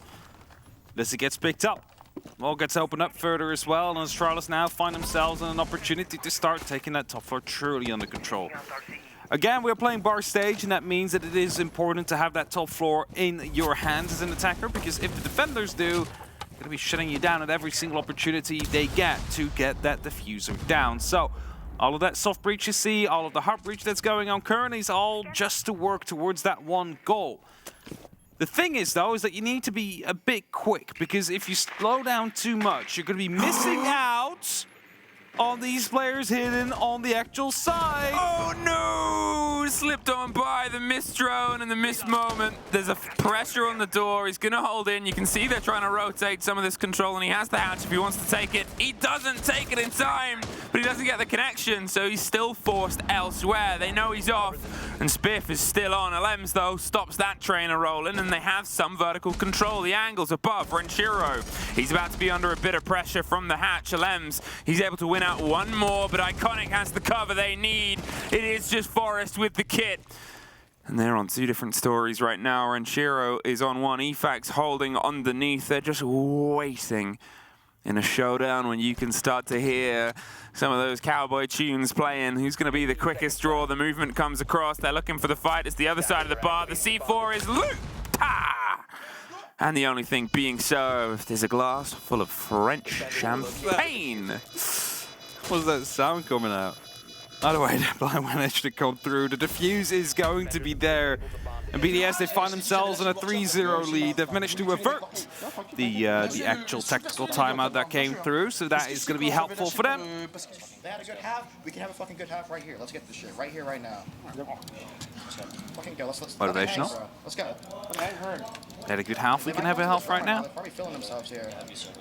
I mean, there's still time. It's 3 rounds deep. You're sort of on your defenses here. There's, you know, how many times on Club have you sort of seen teams take a preference into their defense if things don't quite hit the full mark? He's fully right. They can still have a good half. They just are running into the similar problems that it's almost like we had on the second half of the last map, where you've got a bit of a struggle, you've got a bit of a take. Obviously, the fact that it's BDS's map, remember Astralis opted to lead on their attacks. They wanted to start putting the pressure on. They wanted to try and do this as their opener and then end on their defense on the second sort of split of this. They know what they were getting into. But how much of it do they know that they were getting into because of obviously the timeout called as early as it was in this game? That's that big question that we'll probably never get the answer to. Unless they say it. Unless they say it, and then we would have the answer to it. Then we would have the answer, but normally they don't. And thus that leaves us with just guesses left. It's BDS. Quite strip room right here, Likafac. Just taking out all the forms of sound coming through. This time a spot will come through from the drone. They'll check the corners. And that means Likafac will have to fall back. Yeah, he's already done some of the distance. Iconic's also getting a drone round behind him as well. They're watching for the rotate. Forrest, are you ready? Ooh, just not ready enough. There's a lot of damage to him, though. And obviously, when you're putting pressure down below, some of these firefights are going to be scrappy. There's going to be bullets pinged between the bars, across the boards of Kitchen, across, obviously, around the corners of Blue as well. There's always some damage that can come just from the side of it. It might even just be Shuttle utilizing the Buck Skeleton key to open up the floor that could put an end to EFAC. Yeah, Likafac will have to find himself in a bit of a safe position and not just go for these overextensions now. And talking about which, he's actually playing right underneath the hatch, so who knows? He might actually get himself caught. Of course, he has 2 impact grenades, wants to use them to make sure that the hatch don't completely open up. If you start thinking about it, well, there is Heartbreach gadgets that can be used. There's also Selmas that can be used, and all of those are easily trickable. Oh, they're in. They just went for the drop, they went for the fire, and Shiro, he's holding off as best as he can, but Forrest doesn't take any damage from the engagement. They are putting so much intense pressure right onto the back line of the site, and it's what we talked about and what they talked about in their timeout too. You don't just make a breach, you make use of the breach as well. Alems and Shaiko, they bite back via Moto. They get it crossed off on the swing round. They're waiting for a little bit more of an appearance on the hatch, and Shuttle, he's not entirely sure where to swing, but he gets gifted the head of Alems, and he almost finds a second follow-up immediately. J90, pressure on the back end, Iconic, pressure down the middle, and suddenly Astralis have been able to wrest control of the body count in this round of 2 versus 2. But with the plant being secured, will Shuttle be able to get up and pop off? There's the first. He's looking for the second. A rotate is his! And Astralis get their first round. Plants comes through, the clutch there as well. They needed to be aggressive, and it's exactly what they did and exactly what they were. Opening up the wall instantly, starting to push through. Successful here. Some classic being called there, which I would translate to a default hole that's going to be coming out from Jim. Of course, again, I am by no means a French speaker. What? I know, it's crazy. I'm not actually French. I'm not Miloš either. What? Yes, I know, it just keeps on getting crazier and crazier as we move on. So, you know, all I can do is just pick out simple words. Like you said, you know, the buzzwords coming through. Don't quite have all the buzzwords. There's some of them. You know a couple of buzzwords? Yes. I know one buzzword. What's one buzzword? B. And she's walking up. Out of herself she is. 3-1. Astralis get their first round, and it was a nail biter. Can I please leave production? I don't want to fuck around anymore. This is getting too much like this. And it was a nail biter. Yes. No, you can do this round. I'm not going to be helping you anymore. Okay. What a joke. I'm sorry. What a joke. This is a professional. Oh my god. Astralis, starting with the approach on the back end. They had questions about what they did on the back of their utility usage, and the answer is hopefully this time going to be killed people. EFAC, he impacted this last time round, and Forrest is there to get the catch if he tries it again. They have no idea Forrest is in position. Oh, and he doesn't quite get the full punish. He's not quite able to have that big impact. He escapes. However, that really should have been a freebie. He suffers some damage on the way out the door. EFAC's not shying away from the fight himself. But if that was the performance of Forrest we had, or in line with it from Villa, that would have been an easy pickup. Shaco hiding, Leakefek hiding. Both of them. Not moving about. C4 on the roof, Shaco! Knew about Iconic. Decided to take him out of his misery. That's going to be the entry kill in the end. After we've had like 2 close gunfights either side, it's going to be C4 just lobbed over. Forrest coming in from below. Has some grenades to use. Actually, just one. He's going to be taking it in his hands. He's going to hope to send it. He's not going to find anything. Spiff will find Renshiro Do. Brings it back to even numbers. Now Forrest needs to be finding himself a way back up. But is he going to be walking right into the middle of Leakefek and Shaco?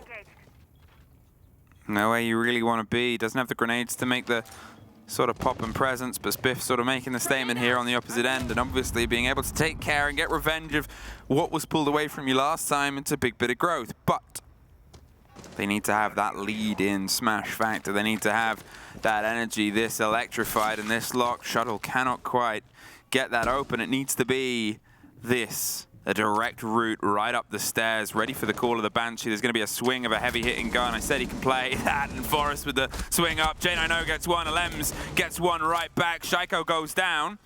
They're inside Jim, they're locked in. They've been able to slip their way right the way up.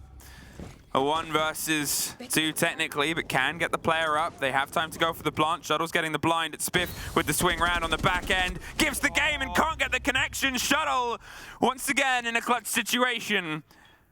He's waiting, hoping somebody is on the other end of that, and we are holding our breath, but the call of the motion is one either side.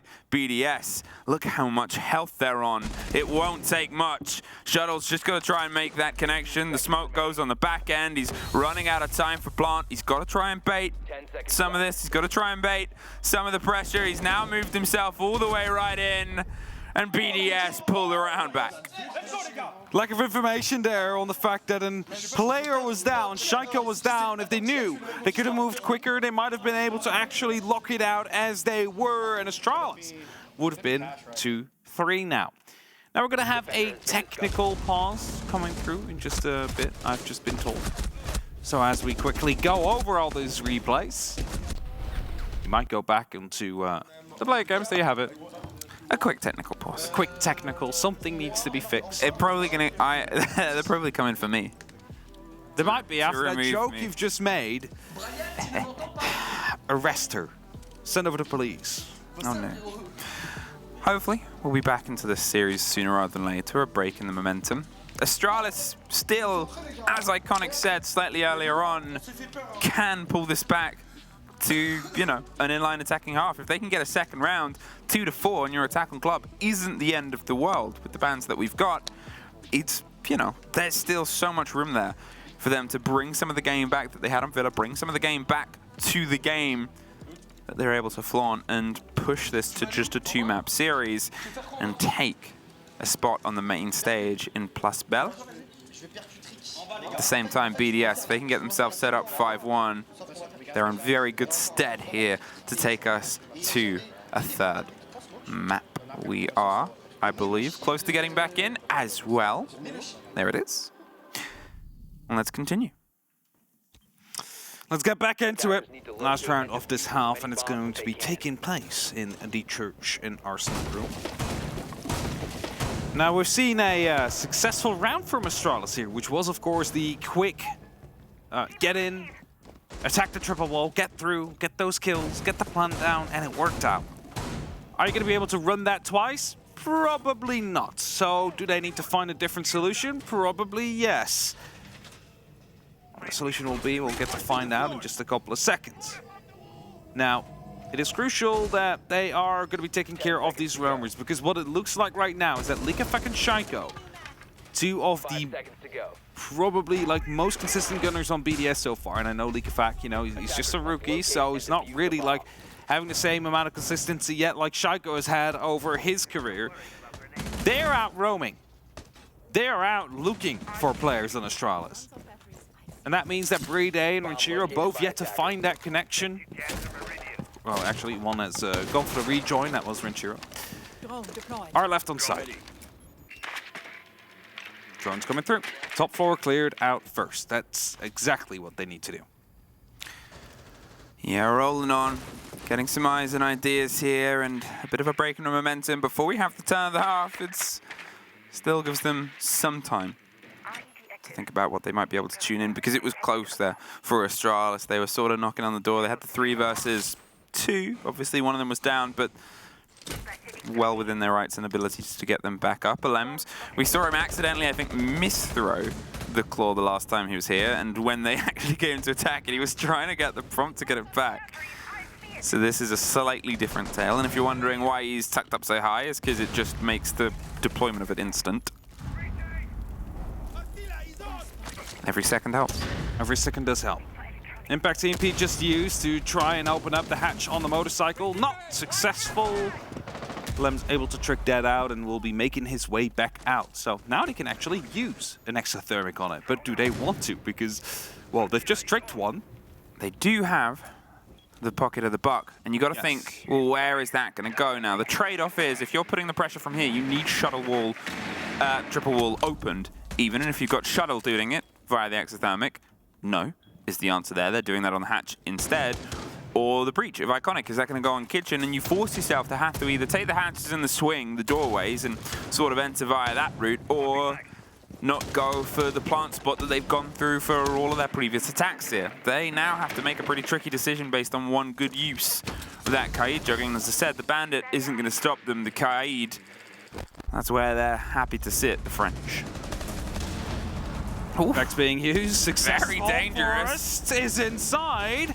Drops are coming through as well. Shuttle, if you manage to get that plant down. No, it's a swing from the dirt tunnel that stops them from happening, and that keeps BDS in a good spot here. Forest moves on. Spots one, goes for the second, but does not quite connect. Leaves it only up to Spiff in this 1v3. Fuse it down on the ground. Is he going to go for the recovery, or is he going to go for the kills instead? He will find one. Almost dies by the Bandit wire up on the wall, or the Cade Claw rather. If he steps too close again, that will be the end of him. 15 seconds. The kitten may as well be a Narnia at this point. He's got across a very dangerous version of it. 2 guns, 2 gunners either side. Brede still with a smoke canister in pocket as well. If he wanted to, he could just end this by throwing that down, not knowing how close Spiff is towards the end. Well, we are at the end of the half. 5-1, the French team lead on their Clubhouse. That's exactly what they need to push themselves to a map number 3 to try and lock it off over there and continue their fight through the lower bracket. Round by round is the call that's coming now from Astralis. Round by round. Don't want to be focusing too much now on the details for 6 rounds from now, because, you know, you need to survive up until that point. Church Arsenal first. Yep, all the way down to the basement.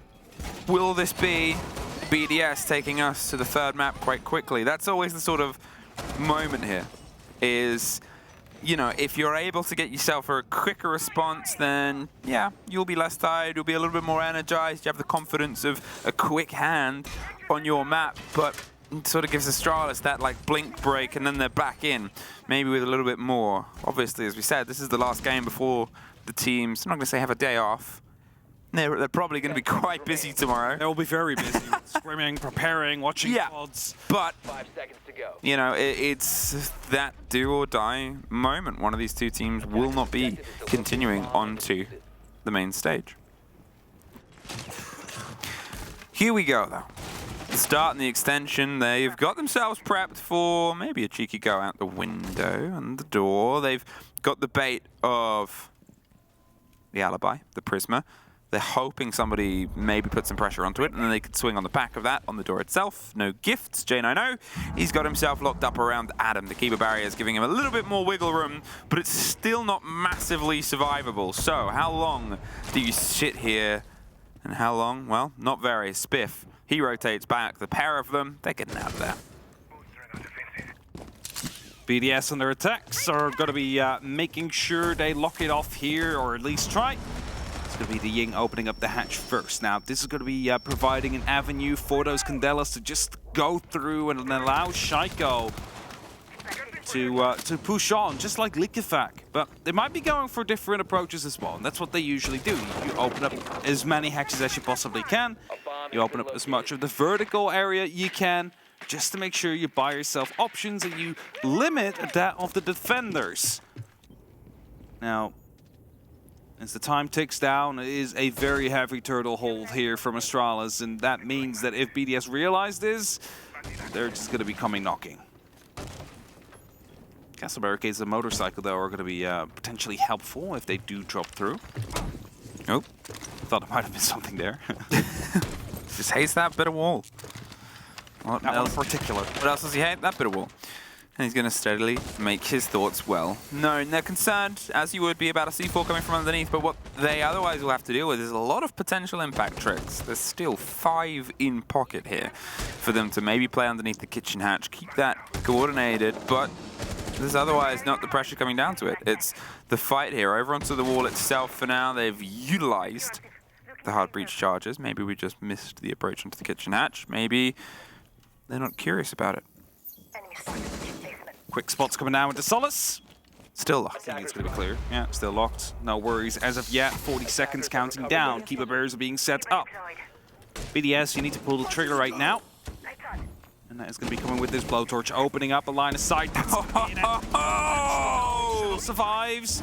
But a player hidden in the corner out there is going to be more important. Shaiko walks in, finds one, and survives for the second as he's trying to take the fight there. They suddenly just exploded. Shaiko on the back end, the blue gets it. J9O has just swung on, and Spiff is suddenly all alone. BDS decided it was time to strike. They struck. And Spiff, he's going to see if he can get all of them on the back. A secondary take here. Reloads, has time, doesn't have much room.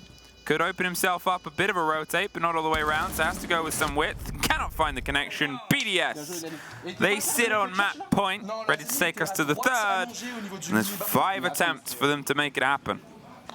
There's a lot of opportunity to do so, and if you can explode like that, where you don't really have the control, they just pull a trigger, and they win. And this is something I've said about BDS in different maps as well. Cafe, top floor / bar cocktail. Sometimes the structural work is not done, yet they pull the trigger and they're able to just move through. They're able to just get those kills and they're able to just get that plan down.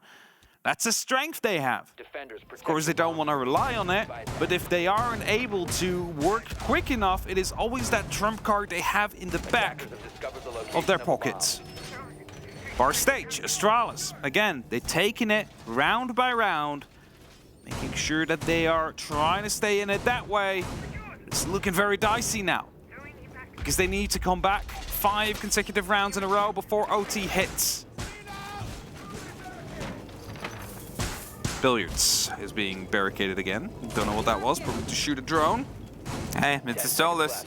If you got a drone, Solus will get it. That's the drive through, and they can be problematic. This, you know, it's not the most impactful site in terms of just hunting drones that are laid out. There's too much range. It's not like Cafe, where you can sort of get an eye, but the 3 drones dropped in that phase here, it's pretty solid work for the new operator. It's very solid work. A lot of the information game taken out early. You know how that's going to be playing out in the end of things, you know, when you just needed that one extra drone to locate that one player that was missing, for example. Quick echo play outside. You need to do for 10 seconds before the drone becomes inactive, and you need to go physically outside to recover it. It's a bit more dangerous. Opening will be made on construction, and of course, as per any bar stage round, verticality is key. You need to be taking construction. You need to be, well, not necessarily take the bedroom under control, but if you are able to put up some pressure down that way, that will help you out. So inside strip, Shuttle wants to go for the swing out the door and put the pressure on the back end, but look at Alems.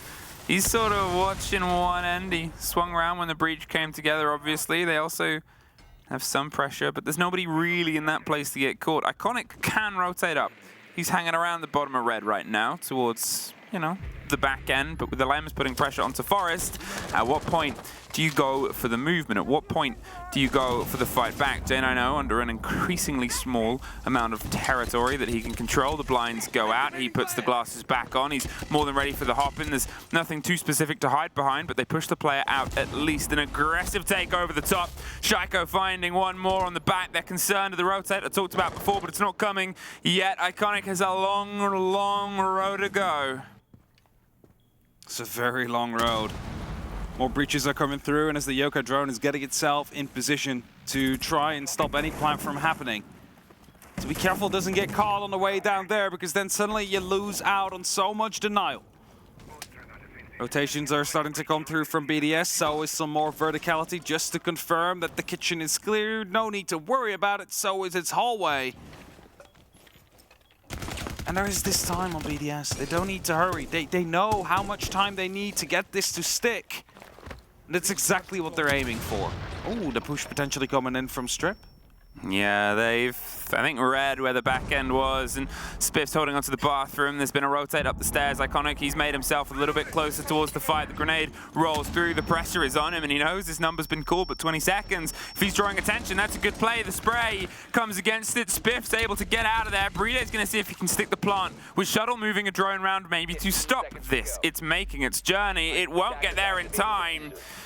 And it's a post-plant situation. They can only read and watch and see if they can pull the players. Iconic holding himself onto lounge, onto pit. The swing up doesn't quite go their way, but it's a trade at least. Bride gets one more. It's all down to Shuttle. We are going to map 3. Very convincing second map to come through from BDS, but it's kind of what we said already throughout the entirety of the first map and this one, is that when we're headed towards Clubhouse, BDS is expected to make short work of Astralis. That leaves us to go down to that final map to decide which of these teams is going to be allowed to continue. But before we head there, a quick break, so don't go anywhere.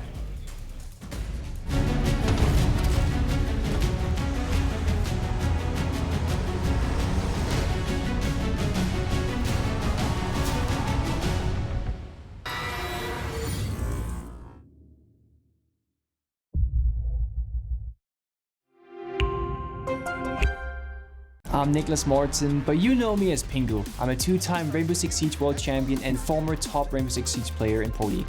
Welcome to my Siege Ranked Bootcamp. We're talking 20 seconds left on the clock, you got the diffuser in hand, what do? Play the way that you're comfortable with, because you have confidence when you're in this position. That is when you're gonna be at your very best. Good luck.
Welcome back. We find ourselves here in what is the last map of Stage 2. Only one more will decide our final team. Now we're going to the Thames. Heading to the Thames to join the stage on Plus Bell. Will it be Astralis? Will it be BDS? I know one thing happened. The viewers will be there! Was that not what you were going to say? I was going to say it will be on theme park. Oh, okay, we'll be on theme, yeah. The viewers will be there. Not the fame, you know, not the Thames park. I wonder how many words we've said over the past week. See, that would be an interesting one to count. I have probably said significantly less than you. Say a lot of words. Say a lot of words, but I was sick. Yeah. You were, yeah, you missed out. You were lazy. Doesn't help. No, I wasn't lazy. I had food poisoning. I was having a new best buddy for 5 hours. Clubhouse was the best buddy of BDS. Yes. They were very happy there. I mean, if it's the thing that we sort of said, you know, there is a reason that teams pick maps. There's a reason teams ban maps. And although the first map was a closer fight, the Astralis we got there was so much more comfortable, so much more confident than the one we got on Club. But the BDS on Club was the exact reverse story. I mean, it ends within 100% cost. It's not often you see that. That is not often you see that. Not LM specifically. Can we listen in, please? I want to hear... I don't know if we can. I don't know if the mic is that portable. Yes. No, that's French. That's French. Who knows? Yeah, no, they'll be taking their team talk slightly further away. The microphones that pick up the players aren't on the players themselves. They are on the desks, so... Yes, there's that one standing mic that's out there. I think they removed it from Renchiro's desks, considering he slams it. I think Renchiro removed it by slamming his desk. Yes, yeah, it just bounced over to the next They're desk. Still looking for it. All right. And as the teams get themselves prepped and ready on one last roar, one last cheer for one of these two teams, the other, this will be the end of the road. Ready being given by a BDS. High fives are coming through. Brede, come on. Brede! Brede! Right, Shaco's on point. Leak Effect skips as well. Oh, no, he's just the last one to receive it. So, Untitled BDS has just given out their high fives and fist bumps. The match, in the meantime, has begun. We're headed to Theme Park. Last map of Stage 2 of the Six Invitational. Loser goes home, a winner goes to Placebell or Placebell, depending on how you want to say it. And we'll be playing in front of the crowd. All right. How do you solve a problem like Theme Park? Theme Park has been around a lot of this tournament. We've had tastes of it from a lot of teams, a lot more than you would have expected, I think.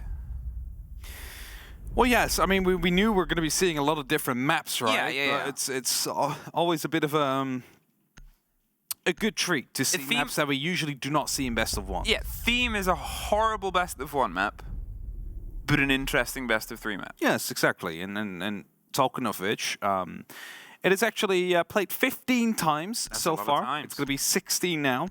That is how math works. Total of 183 rounds and roughly a 60% winning rate on defense. Nice. Now, if we compare that to Villa, that was a 52% defensive win rate. And if we compare that to Clubhouse we just had, that's going to be 57%. So this is the most defense-sided map of all of them, I assume. Actually, of every single map? Well, I mean, Oregon and Skyscraper are basically equal. Yeah, basically isn't equal. They are equal. I mean, they all are 59%. They just have less plays. There's less of fine. But I think that's the reason. That's the explanation of why it isn't a common Best of 1 map is you're sort of agreeing to be on the back foot, leaving it all the way to the end. You have to be super confident. And because of it, of getting in this position, it's not specifically that people hate playing Theme. I think it's been around long enough that people are a little bit used to it. The changes to the meta over the past 6 months to a year have added a lot of cool ways to hold it and adapt on it. However, it still has that overhanging idea that for some people's money, this starting site, this first site, is one of the toughest to attack out of all of them. Yes, it is definitely a tough one to go at. I mean, if you just look at some of the attacks we've seen, it often just becomes a bit of a Hail Mary, right? Because they aren't quite able to open up. They need to open up, so you just go through the 2 doorways that are there, and that just doesn't work out. So yeah. But that's also how teams who excel at Theme Park excel at Theme Park. They're able to attack throw. They're able to just put up their attacks in general. So whoever is going to be coming out on top of this first half is probably going to be in a good position to become the winner of this match, especially since BDS is starting off on the attack. If they find 3 or 4 rounds, I'm not going to say it's over, but it could just as well be over. And the best of all of the Dutch folk on our talent. All right. Oh, sorry, Easy. Sorry, you. No. I'm right here. Anna's given us a very fantastic statistic from the backboard saying BDS have their shared best attacking win rate on this map with 73%.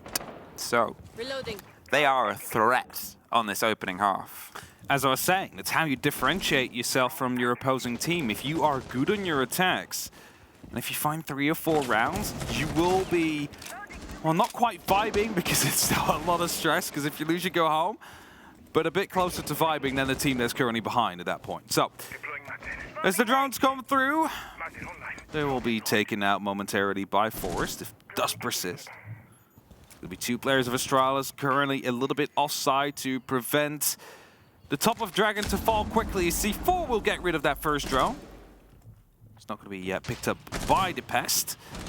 With a quick and aggressive swing to go through, and Shaiko, he's taking the ground instead. There he is, able to swing on the back. They had the bait with the drone, looking for the next. They're holding onto the vault, just misses the movement, leans back into the engagement. EFAT gets caught out close. Shaiko cannot quite get the full bite to J9 on the back end, but as the wall is going to turn into more of a dangerous obstacle, can he be as obstinate as that will be? J9 is removed, and the breach gets slightly repaired and replaced. The Lems is cutting off the rotate, just mistimes it. Some of the things that fell apart for Astralis was not quite getting the full bite on those rotating players. There's at least the end of the down problem with Spiff actively droned out on the back. They need to return towards the site itself. They cannot just keep handing bodies, not even to the problem, but away from where the problem needs to be solved. Yeah, that's it. Like, a lot of the bodies were actually up top, which isn't the side eventually. Like, you are going to be banking on the fact that it will fall at some point. The attack is going to get it in their hands, but even if they do, it's not going to be the end of the world. Now, Iconic, after he got shot by the DMR once, he fell back towards the drug lab. He's just going to be hiding there now, see if he can, you know, become a bit of a problem later on, where he just suddenly pops up in a bit of a flank and hopes to strike true. The thing is, if BDS completely ignore that side of the map, and if they just straight up go for an opening near Dragon, there's not much he can do. He can fall back through split, but at that point his side might have already fallen. Oh, barely any time here, and Ranchiro going down. They've got to see if they can break themselves through the side. Bride and Alems, they find one apiece. Iconic is above, drops into the fight, cannot quite get the connection. The right call made there, by the way, for him to not shoot the player that was down. Yes, it's a living drone. Yes, he might be looking up towards your hatch and calling you out. But if you shoot him, they know for sure that you're coming from that position, that area. But still, 1-0 for BDS. They attacked Throne Room successfully, and that's what we just were talking about. If you can attack this one with success, you're going to find yourself in a good day. It was rough there. You can see maybe expected the fight to be a little bit further. It swung around to them. We don't know if, you know, the movement was to try and get to the player. We don't know what was being watched. It could have just been the call from the down player. He's right on me. Get him. Yep. Either way, right place, right time for BDS Air, and almost the right place for Iconic to be in the first round as BDS's. They still rotate the side of Astralis. They're going to head their way upstairs and get themselves locked into bunk instead. Gives yourself a little bit more of the stretch, and you don't have to worry, you know, about holding above the side. Obviously, there isn't such a possibility, but you do still need an extension towards a similar place that we had on the previous round, the sort of swing on Cash Dash Store, the top of Red Dragon stairs. Initiation office, which is of course the other side up on that top floor, is often that extension you will be going for. Something we saw BDS do, I believe it was on their defenses, is just close off those rotations once the push does start coming from that side, because they just didn't want to deal with, you know, the free space to be gained. Likafak might have been closer to a kill there than he might have imagined. He'll be going up on that roof quickly. He's going to be, you know, exploring some of these hatches, some of these windows, start firing through them. So it seems like the majority of BDS wants to take control of Top Dragon first, and again, move in from this direction towards the rest of the map horizontally. Criticality, not really that important here. They have some pressure underneath as well, but it's the spray on the door, J90. He does a lot of damage to EFAC. There's some movement. Iconic does have an impact. He can try and cause some sort of destruction. It will draw the focus. He hasn't found anyone, and he gets out of there. You know, you get awkwardly sort of locked in on the back end, the pair of them. They move themselves. They can be a problem on another day. They're more than happy to roll into that. As I said, you have a bit of an extension, but there's the lock that you talked about. Don't let them pass from initiation. Both of them. And from that side, yep, both sides locked. And BDS, they've got some ground, but now they've got more things to do in it. At least they can start hammering down on the site now, and they have 1:40 to make it happen. If you look over on the right-hand side of your screen, there's no problem with opening up these rotations again. They have 2 exothermics in pocket for Bride. There's nothing on the other side to stop it from happening, so, you know, probably will be opened up just as quickly as they were shut down. Bride's just quickly checking the corners, making sure there's actually nothing out there. Gonna be placing the exothermic now. It's gonna be creating a huge hole. Actually might extend over into the break room and close or open up that wall as well. So BDS giving themselves width. Bit of a rebuild. The keeper barricade comes out pretty much instantly afterwards. Shuttle suffering half of the end of a grenade, and otherwise, still, no Astralis players have been moved out of position, moved out of place. There was the breach towards the kitchen wall that you called. They have a bit of wiggle room, and the smokes will buy them some time to rotate onto the kitchen windows themselves. Is, well, the first take for Iconic. Hops out at the bottom of Arcade and gets the kill onto EFAC.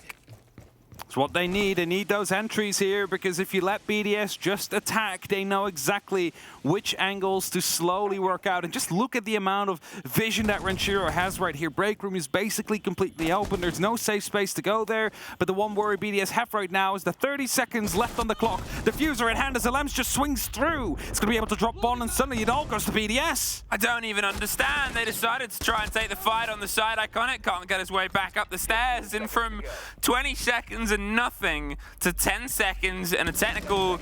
I was going to say 4 versus 1. It's a 3 now. They're down getting the plant down. They finish off one player. The pistol for the end. No, do you wait? J90 also got the Capcan kill. It's J90's round.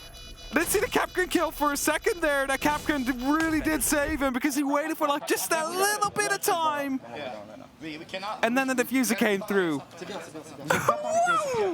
Well, we're going to talk about that in depth. Who's going to talk about that too? The timeout called by Astralis. Let's listen in. 5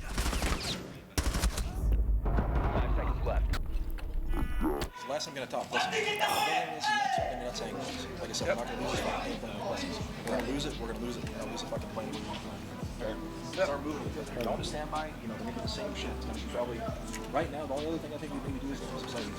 That's about it. I'm gonna do my ball, man. Dave, take control right here. Don't stand by. That's okay. On drug, can I just call hockey puck for setup? Yeah. But everything else we're going for. Listen. See, the one thing that... Coming from one side of the fucking map right now, guys. Let this shit fucking hang, bro. These guys aren't fucking good. It's only Shaiko, bro. It's literally only Shaiko with the gun skill right now. Make these guys clear us out. Let's go hockey knock right now, alright? Conquered. Listen, they might really need side on this. No, not on your side. What's working now? What's working now? Yeah. No. We're playing aggro, bro. Let me hang, bro. Listen, I'm dropping. I was going to say the one thing that I do appreciate from a Fabian tactical timeout is that he always speaks so loud that you can just hear every single word he says. You really need to be listening in here. Yeah, as long as the players can hear it, I suppose. Of course, I'd like to have the headset and the mic, so they should be able to hear. Yeah, that would be yes. Yeah, some people just aren't loud speakers. No, not true. I mean, not blaming them. I'm just saying, it's like we need to like really listen in because the mic doesn't always catch it. Yeah. Like the mic is on the other side of the table. Compared to the coach. So, yeah. Either way, we are headed towards lab. It's a side on the first floor that's not thrown, for those of you wondering. What I wanted to talk about there was why did they take the timeout? Well, let's be honest. They probably... It was huge from J90, but they had lost that round. Yes. That's the purpose. A death through a Capcan, running away and turning their back on the one remaining player. The death and the diffuser was perfect timing. You're not going to have that if J90 doesn't make the moves he makes. No one's questioning that. But at the same time, for what was going on, it was a comedy of errors at the end there for BDS. Now, Astralis called out, we're playing aggro. We are going aggressive. We are taking these fights. We are making it difficult for them because apparently only Shaiko is currently having the gun skill to match them. Of course, there's still kills on other team members as well on the side of BDS, but there's no denying it. Shaiko, he's always on point. He's always the one just tapping off those heads like it's nothing. It's just so frustrating to play against. Forest hanging around on the workshop, on the swing round on the back end, hoping a fight drives into his direction. There's also the support of Gong and, well, now no support from Cash. They rotate out. I think they realize the pressure is coming in a bit too hot and heavy, and there might be some spray up from underneath. They get a call. There's the motion just to get rid of the drone whilst they know they can. They rebuild the wall a little bit, and they're just drawing attention. They're wasting time. Think about how quick you would want to make that beeline, that route through there, and how long it's now taking BDS. They've crouched in. The calls come together. They've got themselves surrounded. Shaiko's got Spiff. He's looking for the next follow-up fight onto Iconic. But Iconic has otherwise left, headed down Dragon. He heard it though. Oh, this got caught off there. Look, in fact, we'll fight Forest. So at least they still have a reply on the back of the phone call that came through. But now they're also aware of the fact that someone could be around in the throne room. So that's one player accounted for, or at least the general area of where they are. Next phone calls come through, so definitely wanting to be moving on the back of this BDS. As Shaiko's going on a bit of a hunt, trying to figure out where his target went. Well, he's got himself tucked, I believe, on the opposite end of Split right now. Yep, juiced around, holding on as the fight happens onto Cafe Ranchiro. He's caught in a dangerous place, and there's the catch onto Iconic, the end of it, and suddenly two back here. Shuttle and J90 are able to find one apiece, including Revenge on Alems. So 40 seconds, 3 versus 2. They have a lot of time. They've got to make sure they don't get caught out by the vertical here, don't get isolated by the players starting to force some of this motion. The grenade close on the wall doesn't quite get the bite that they wanted it to, but they still have one more, and not a lot of time. BDS, they're sort of living in a world with a bit of time pressure here, and at this point it's only going to work a little bit more in their favor. I mean, last round it was no time and it ended up not their rounds. Here, it's turning into potentially a similar story at some point. It doesn't matter if you're in a 3 versus 2. If nobody's on the floor of the site, they've now just got to try and run in. They weren't watching the clock. There's an easy pickup. The second is going for the plant, and that was just confusing. I don't know what to say. 7 seconds on the clock, and then people start moving towards the site. It's not like you could have dropped through any hatch there. You needed to be running for literally 6 seconds. They get in, they basically instantly need to plant. I had the word stress. I heard them sort of talking about the stress of it. You know, they just didn't go. I don't know. It's like you're trying to piece someone it missed together. the call. Like, it's one of those moments where you're wondering, it's you know what the call was. Was there the right call? There obviously wasn't, because things didn't go the right way. And you're sort of talking about, okay, soon they'll go. Okay, they're running. BDS, come on. Oh, the round's over. Time's over, yeah. And again, if the first one was a gift from the combination of J90 going off huge and getting himself in the solid positions and moving and sort of going with the luck that was offered to them, at that point, the two remaining Astralis players were kind of just probably sat there thinking, where are they?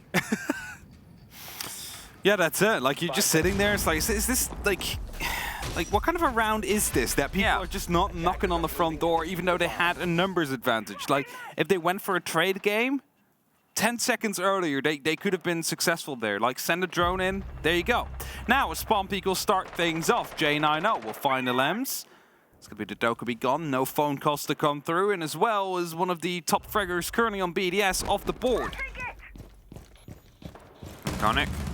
He gets an idea of where somebody is, and he's going to slink his way a bit closer. They also have some support, and they have the man advantage.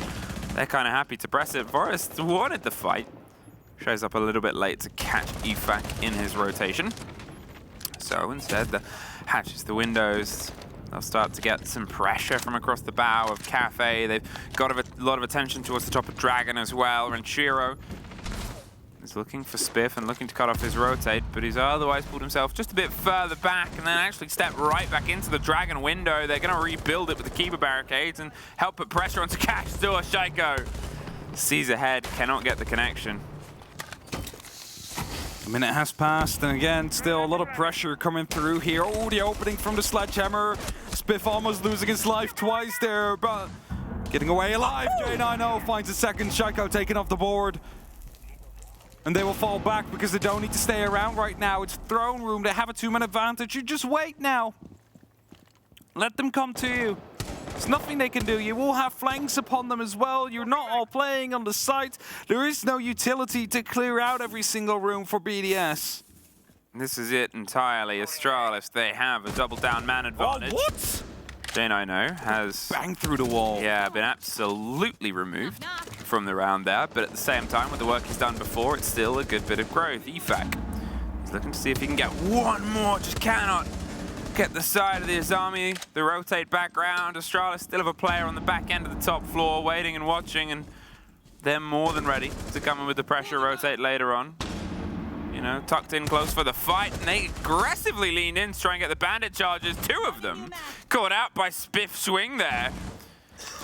And you know, you assume if these rounds keep going this way that we're going to get a BDS timeout because you got a couple of questions. There it is. Let's let it hang, bro. Let it hang. Instantly go for the timeout. Well, let's hear in.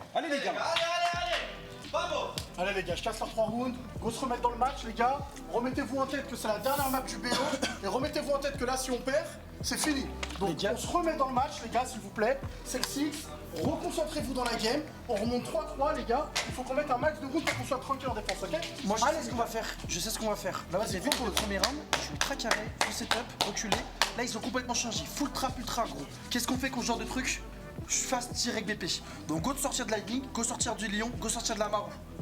100% les gars, et on se fait confiance, on le fait. Ils vont être aggro à toutes nos inserts. Sur la lab, ils étaient 4 côté dragon. 4. Ouais, faut faire ça je pense. T'as raison. Donc go faire ça. Quand on dit push les gars c'est push hein. Ah quand on dit push c'est push, on se trust. Et au Revenge on se revenge. Les gars, il y en a aucun qui s'arrête les gars, il y en a aucun qui s'arrête les gars. Vraiment. Trust, revenge, and let's aim for 3-3.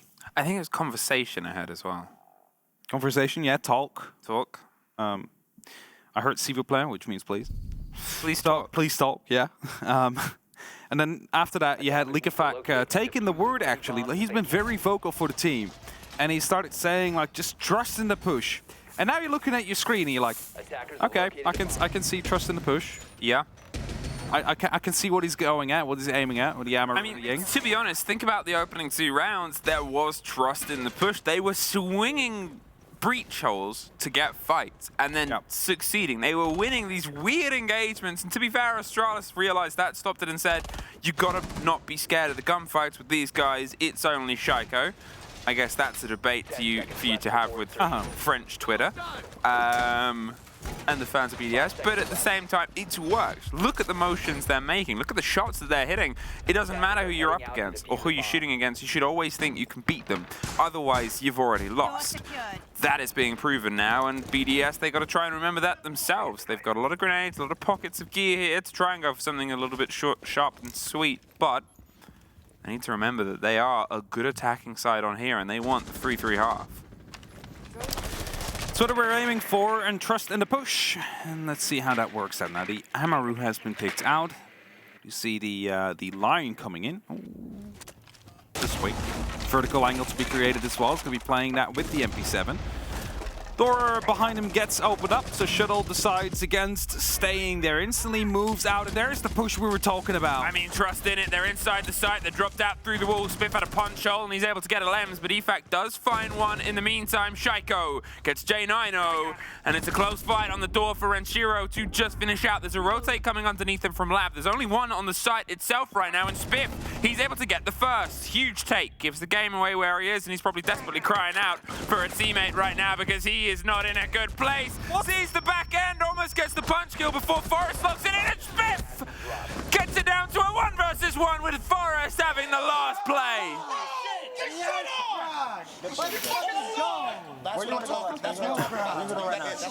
Allez, c'est la chance. Allez, c'est la chance. Allez les gars. Ayez confiance en vous. Go. Likafak's not happy. Starting to become even more vocal now.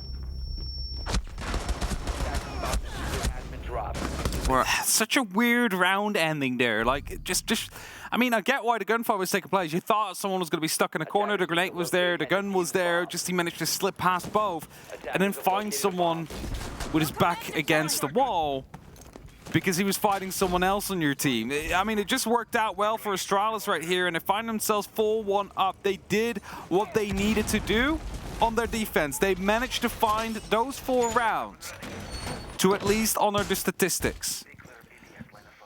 One more potential here, and you cannot doubt that there are mistakes and problems happening here from BDS. It should be BDS rounds. The fact that it's not is a credit to Astralis taking risks and being rewarded for them, but also that sort of deficit of BDS get themselves into these positions that would have fresh tweeting, this is a BDS round, and then things fall apart. Exactly. I think round 2 was a very good example of that. This one, you know, was a bit more close in that round, but still well played by Astralis. All we can say about it. They were able to just perfectly punish whatever BDS is tossing at them because there is that little bit of a disconnect. They managed to, well, wedge themselves in between. Shaiko has a drone. Is he aware of the fact that the Izami's out there? Phone call goes off. That is going to be moving in for a quick check. Oh, he's going to get his drone shut out. There it is, yes. At least they know of Spiff's location right now. The question is, how are you going to be dealing with it? Recently energized. You can see Astralis, they're more than happy to play against these guns. As we pointed out before, you're looking at the site is Drug Lab. You generally couldn't be further away than the approach coming here from the drones out in control room and the pressure elsewhere. They're direct in above. Efak holding out, waiting for someone to swing into him. Shuttle is sort of popping some of the angles. There's potentially the rotate on the top of the stairs, but it's awkward to get yourself through onto the fight. There's the keeper barricade, and there's a Lems getting one, pushing the back in towards Likafak, who's still just waiting, hoping somebody comes to try and offer them support. They've rotated through the site, through the wall. Will they creep their way back round into Efak's gun? It's slow and it's steady and it's cautious. And no, they've actually opted to go a bit further on. Another moment of timing there. The time coming through, Shuttle. Moved away! What a shot through the wall. Takes down a EFAC. Shotgun's the response though, making sure that the body count stays in favor of BDS. But there's still someone hiding. Do they know? The drones are not coming through. This is going to be a free flank for Iconic. He is moving in. He will find one in the diffuser. Instantly goes up to the mess and he gets the second, but not the third. Lem shuts him down. Recovered their diffuser.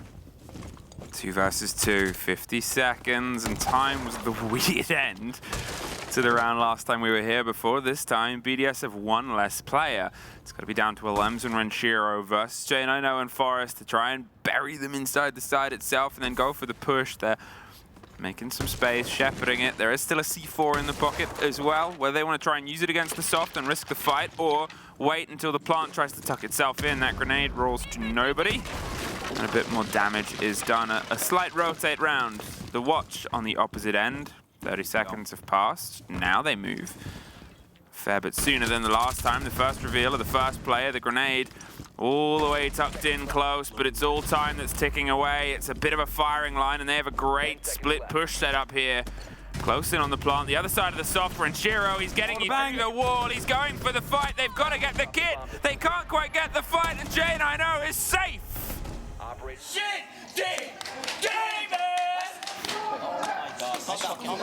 Parties are starting, but they're being told to calm down because the job is not done yet. They know what kind of a team BDS is. All they need now, one round to get back into it. Suddenly they are flying again. It is just that that J9O clutch in round 2 somehow hurt them so badly.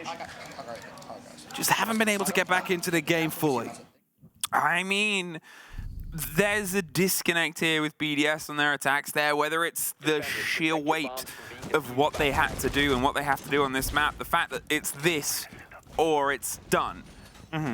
It's such a sort of stress, and you can see how close they're getting. You can see the sparks, but you can see the fizzle, you can see the slip-ups, and Astralis fantastically punished them and made the best out of a bad French day time and time again. However, now they've got to see if they can try and get it done on their attack. It's a much shorter distance than probably they expected. You can see in here that they wanted the 4-2. They've got one better. They only need 2 more to continue on to the main stage. That's it, 2 more rounds and they find themselves in the right spot to be. Plasbel, where everybody will be coming to, well, I assume also cheer them on, because Astralis, it is a team that is just so likable, right? You only have to listen to their pre-game chants and you already become a bit of a fan of them, because just the energy they bring. And the energy they are bringing right now is what is killing BDS, because they're starting to run out. They are starting to, well, have these bigger and bigger disconnects to just happen. People miss drone. People forget to drone. Forest, quick in onto Gong, watching underneath the hatch, not quite caught out. They've got the Thatcher, they should be able to get the wall open without too much of a problem, and pre-fire on the door, hoping to catch the punches, but otherwise nothing more than the call that they're coming through. There's Renshiro though, finds the Thatcher, finds some of that cover. You can still get the wall open with a shot hole above and a grenade. Do they know about this fight on the balcony?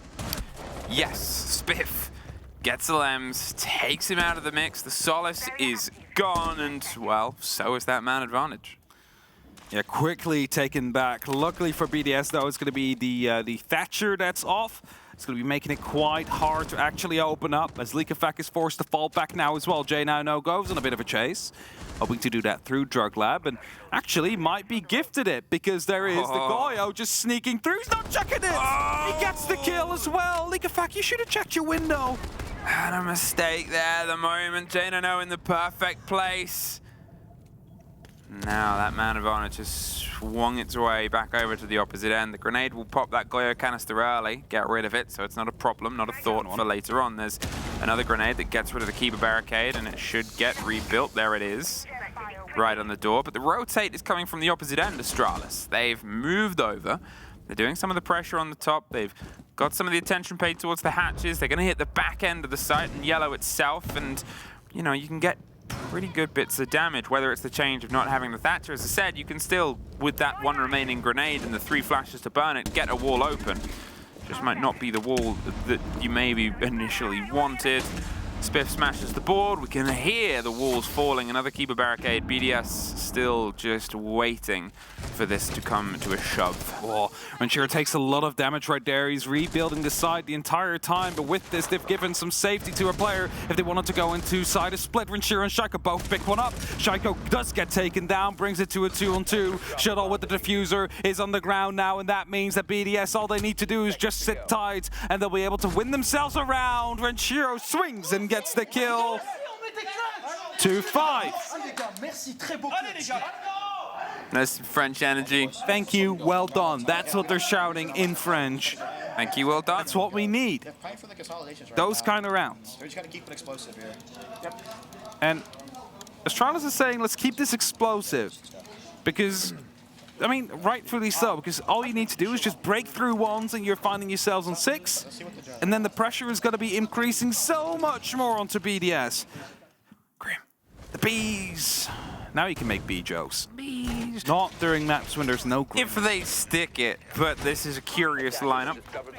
The Grim alongside Blitz on this side. I mean, there's not much more explosive than Blitz. You're looking for a direct line. There's not a huge one that's offered because, sure, you can get into Cafe pretty quickly. Yeah. However, from that point onwards, well, you've got a two-sided wall. You've got to try and force your way. Okay, you could maybe go up arcade stairs. However, there's a whole overhang to make your way up. And you can use the shield for cover, sure, but that's not really what you want to do. You want your elbows on Oregon. You want your sort of quick, short drives and dives in.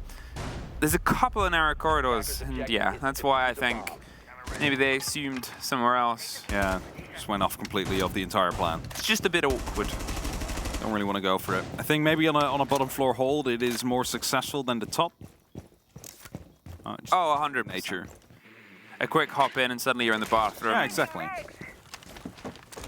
All right, here we have BDS getting their first round in a while, though you probably think that they should be doing slightly better than they are. Astralis, they're still only 2 rounds away. They're still in a very good position. And if BDS were under a bit of pressure before, finding themselves on map point would potentially be devastating. A quicker bit of a breach. They're able to shoot off the X-Kairos. They're making things awkward on here. They might go for a bounce grenade round on the side. The keeper barricade's going to stop that. It lets them have a rotate out. They knew the pressure would come to them. They can only really play that trick once. I really like seeing keeper barricades being used to allow players to rotate out, just in general. Like, close it off, someone runs past, now you're suddenly in a safe position and no one was there to actually stop you from doing so. It saves you that HP that is oh so valuable in some of these gunfights. And the full rotation of Astralis has been called. All of them now will be finding themselves on the eastern side of the building. Will potentially be trying to fight through horizontally that way rather than directly keep on knocking on the sides. Because all you really need is to have that control. It's a bit of a waste, but I mean, it's just flashbangs in the end. So they're going to get the breach open. They thought that maybe they'd have to play the Thatcher against it, but I think they might just be, yep. Just to be sure. Just to be sure, and also obviously there's a meat jammer there likely. However, EFAC, he's found his way around the back. He's looking for one. The second can't quite get there in time. Spiff. Luckily for them, Shuttle was able to get the breach down. The C4 is a little bit late to the party, but Lems finds J90. Spiff does find Ranchero.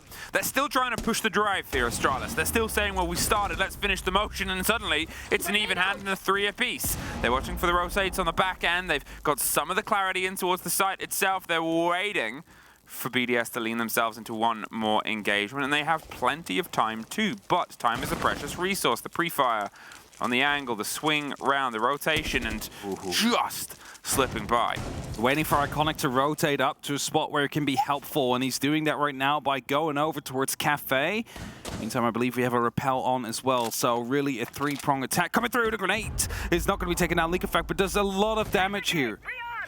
I mean, that's it. He has been under so much pressure. You can see Astralis is hunting him. Iconic. He's not going to be able to take that without just taking the damage, which he can't afford right now, but you got to make sure you're confident in the engagement straight after. Spiff is in the site. EFAC removes Forest from it, and there's suddenly just Spiff left alongside. Bride on the back end. Doesn't have the diffuser, doesn't have the fight. BDS. If it was Bride turning his back to him there, it would have been potentially done. But he chose to fight and he came out on top. 5-3. I mean, you want to do like drug right now? Well, I don't know if they get the choice. I don't know they get the choice. I don't think they do. They can go for the labs if they like. I mean, they could take it. It's a take. Is it going to help you? I mean, you never know. You never know if you've got a player that drives your way up there, and instead of taking Cafe and putting pressure onto that end or doing the work onto Cash, you could maybe go in a lab and then push up the stairs and do some damage on the opposite end. But a quick change off the Candelas, and the crossbow opted instead for some remote control damage. Spiff staying on the Yana, trying to find the fights. It is, I'm not going to say nail biting, but it's neck and neck, that's for sure, across the board. Everybody is putting in damage, everybody's putting in work. More than just Shaiko can gun, but that includes every single person in the server.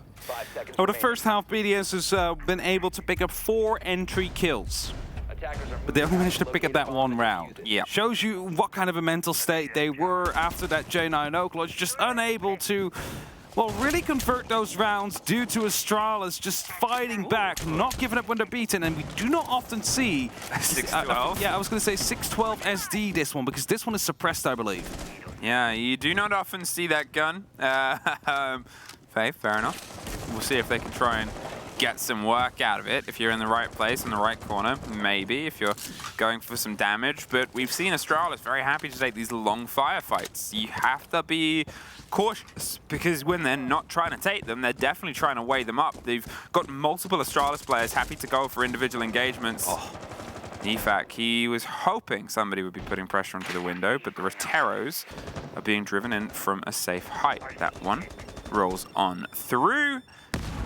He might actually try and go for a C4 if another RC Rotero starts rolling down. Oh, that's where his door, so he's going to have to run back. No safety for him there. Spiff quickly entering the arcade stairs, being shut out from the mezzanines. Forrest and J90 explode on them, though. That's it, over the back end, they swung in. Alems, he's trying to bite some of the bullets back, and suddenly it's a 3 versus 3, some team damage, but they're able to win it out, a 6-12 kill, but it's a 2 versus 2. Out of nowhere, we find ourselves once again in a showdown with a little breath and a pocket of space. Shuttle knows that there's a player tucked on the corner. They have a 6-12. They're hit by a goo mine, and they have to try and move themselves further away. They've still got to try and get this kit down. That's the problem. Efak, he has the C4. The RCE Rotero just going to drift on by and give the read on where he is, and they pull themselves back elsewhere. Will he try and go a bit further around? He's going to go for the rip, the tear, the throw. The catch doesn't quite get on the other side of the pillar, but they get in a bit closer. Brede with the pistol cannot quite shut down Shuttle. And they're going for the plant once again. They're sort of baiting the motion here. There's one in control, but Astralis, they have so much time. Efak's just hoping that he can force the engagement, sees the end of 1, expected that to turn into a fight with 2, cannot get the swing round, and now it's a post plant. They can have 2 guns up at all times. He's going to find it very tricky here. With only 10 bullets left in the clip, the reload has to be called. Both of them have put pressure on. They're either side of the pillar. They are forcing the fight, the slight motion, and he's still just struggling. There's one. The second's on his left. He has 26, but Shuttle. Good shit. Fucking shit. Good fucking shit, boys. Dude, keep attached for your bro. Keep it fucking shit. Biker was not ready for the shit, bro. Dude, I just on top of fucking... Dommage. En vrai, on avait trop bien joué.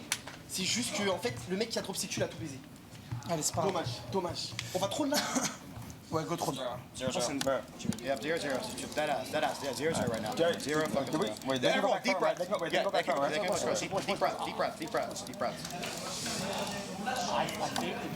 0-0. But when you're 1 round away from locking yourself in to playing on the grandest stage of Siege, how convincing can you be to yourself? You want this to be just a game in a park. But I'm sorry to say, lads, it's so far from that. However, you are so close. BDS, they still have to fight this back. They've still got 3 rounds. They've still got an opportunity. They pulled 2 back when they were in a similar situation just a couple maps ago. Can they go the full distance, or will Astralis just prove to be, alongside the pressure of being so close, the one factor that they haven't been able to surmount? If there was any pressure, it is definitely just increased by tenfold here for BDS. Because it is every single round now, do or die. Win or go home. 3 times in a row. Then you go to OT. That's when you make the difference. And whereas Astralis is going to say, well, they don't start that one off well. That's the thermite gone. I was going to say, they might say 1 round at a time, 0-0. BDS, they know this. They just ignited the fire. They lose the thermite, but they do still have the Thatcher, do still have the secondary hard breach. Last time they went with a little bit more of a singular approach, and it didn't cost them, but it made the approach much trickier when it came to it. When they lost the Thatcher, here they have an alternate. They have other options, and they're going to make sure to try and impress them. And impress they do. Explosive is the name of the game, and the word emblazoned across Astralis' front and face, and it's the one that they're trying to bring here to the top of Dragon. The quick throw, the attention paid. They are never stopping moving. The claw won't get the catch. The full bite, it's consistent, and it will at least pop on the second wall, so it does get some of it. The impact alongside limits a lot of the ex-Kairos now. 12 left in the pockets for 3 pairs of walls. All you really need is that 1 pair as Lems goes down. It's not great for BDS. Forrest, he does go quite down low, but he has that kill. That's most important. Now verticality will be established with these breaching charges to have a better look into the site. See if they might be able to isolate 1 or 2 of these players hidden in some of these spots. Mewjammer from the yellow stair wall has been taken care of. That means that that can now be opened up freely by the Hibana. The hiding spots as well seem to be safe. Spiff in a good spot here, prone. Could be catching off some feet if they rotate through. Shaiko as well, he's debating. He's saying, I'm going to be changing this right now. I'm going out. I am going to be finding these kills. 55 seconds and the close roll of the grenade to break their way open. They might move behind it. He's so tempted, but he needs the call. The peppered pre-fire on the back end, the breach on the barrel side, and they're in and they're out. Shaiko on the back, Renshiro, but Forrest was already tucked in a corner they did not quite know about.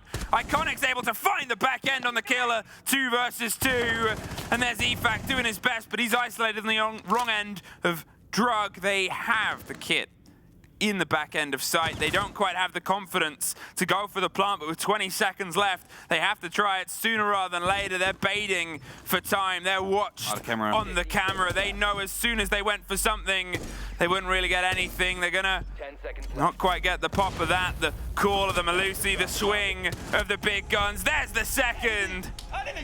BDS fight for at least 1 more round. 2 left in the divide. They stay alive for now. Let's go, guys. Let's go. Come on. We got this shit. Let's go. And you gotta understand, like, you cannot go for a plan if you're in a 1v3 situation. There is a camera on you. They will be going for a swing, and if one of your teammates is fighting someone else on the opposite side of the map, it is an effective 2v1. He probably didn't know he had the man injured. He thought it was effective 2-on-1 on that throne. Otherwise, maybe a push would have happened there. I don't know. You never know. Until you watch that vault afterwards. 6-4. 2 more rounds for BDS to get back onto. 2 more opportunities for Astralis to lock themselves in for the next round and the next phase of the Six Invitational.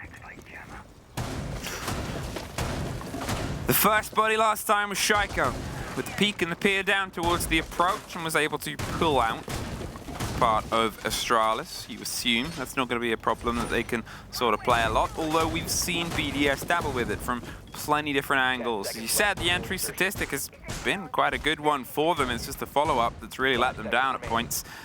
But here, when it means more than anything, if they can try and find the back end of it, it's still coming close, and they know this. It was, what, 2 standing and a technical 3 versus 2 there, 3 versus 1. It's these break moments that are never a million miles away for Astralis. And again, you know, they keep saying, let's keep on being explosive. And the thing with that is, it only needs to stick once. Yep. And at some point, if you just keep bashing your head against the door, it will open. Or not, I mean, otherwise it's the definition of insanity. But if it works out, it is just the explosiveness that, at some point, makes the strongest doors break. Talking of, the Roteros getting the money's worth and getting everything destroyed and tucked around. We've seen some problems with that late game utility. Look at that though, the quick movement of Forrest underneath, has 2 grenades, might try and be a bit cheeky with them. But in the meantime, he's managed to get himself very deep here, unchecked. The hatch itself is open. He's getting the call on the default cam. Saying, hey, like this is still up, so that is going to be limiting my movement. That is on Nuck. Is on Nuck. So could move past it, but you know, starting to throw grenades or starting to shoot is going to give away that game. And this is what he might want. The bottom of yellow stairs with the grenade hooked up over the top is potentially how you'll often get that, alongside the push and the hold of Spiffs, and maybe some attention paid towards Cafe. Lock the player in so they can't get a full rotate out. Spiff with the slow creep, the drone over the top, wants to try and fire on the back of it. They've turned their back to the engagement, but the fight is happening down the bottom. I talked about that grenade. They seem to have some awareness of the Nook, and Spiff needs to try and push with this. He rotates around so he can. He's more than ready and able. Does he know that they've pulled back? He does not. EFAC was sat waiting in the back line, and the shuttle now, he's going to wait for some support to come alongside. It's just a bit of lack of information there. Drone should have checked out defaults to find out if the player was in there. I'm sure we'll find J9 before Shuttle just gets a free rotation and double kill as well. And that's going to be the double man advantage now given back towards Astralis. They will lose one more. LM strikes with the MK14. The remaining players now coming in from initiation. There is a rotation they can use, but as soon as they do, there is going to be multiple guns aimed at Iconic. Yes, a single Candela left to make this happen. 30 seconds on the clock.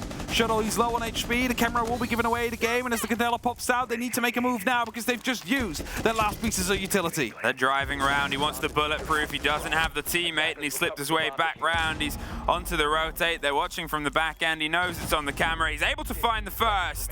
He does not have a lot of time here, and he's trying to isolate these individual fights. Someone died over here. Someone's dying around there. BDS, they are on round 5. They are 1 round away from putting us into OT. Make sure if you're saying get the control hatch, you get it, okay? Faut juste pas être naïf de la sécurité. Le seul Use your head. Use your head. Pour moi, ouais, prends ton mute vidé, ouais. Moi, je vais reprendre Harmony, les gars. Drug or in there. Yeah. I don't think a rush drug. I don't think a rush drug. Ooh, it's so... Was that a rush round I heard called?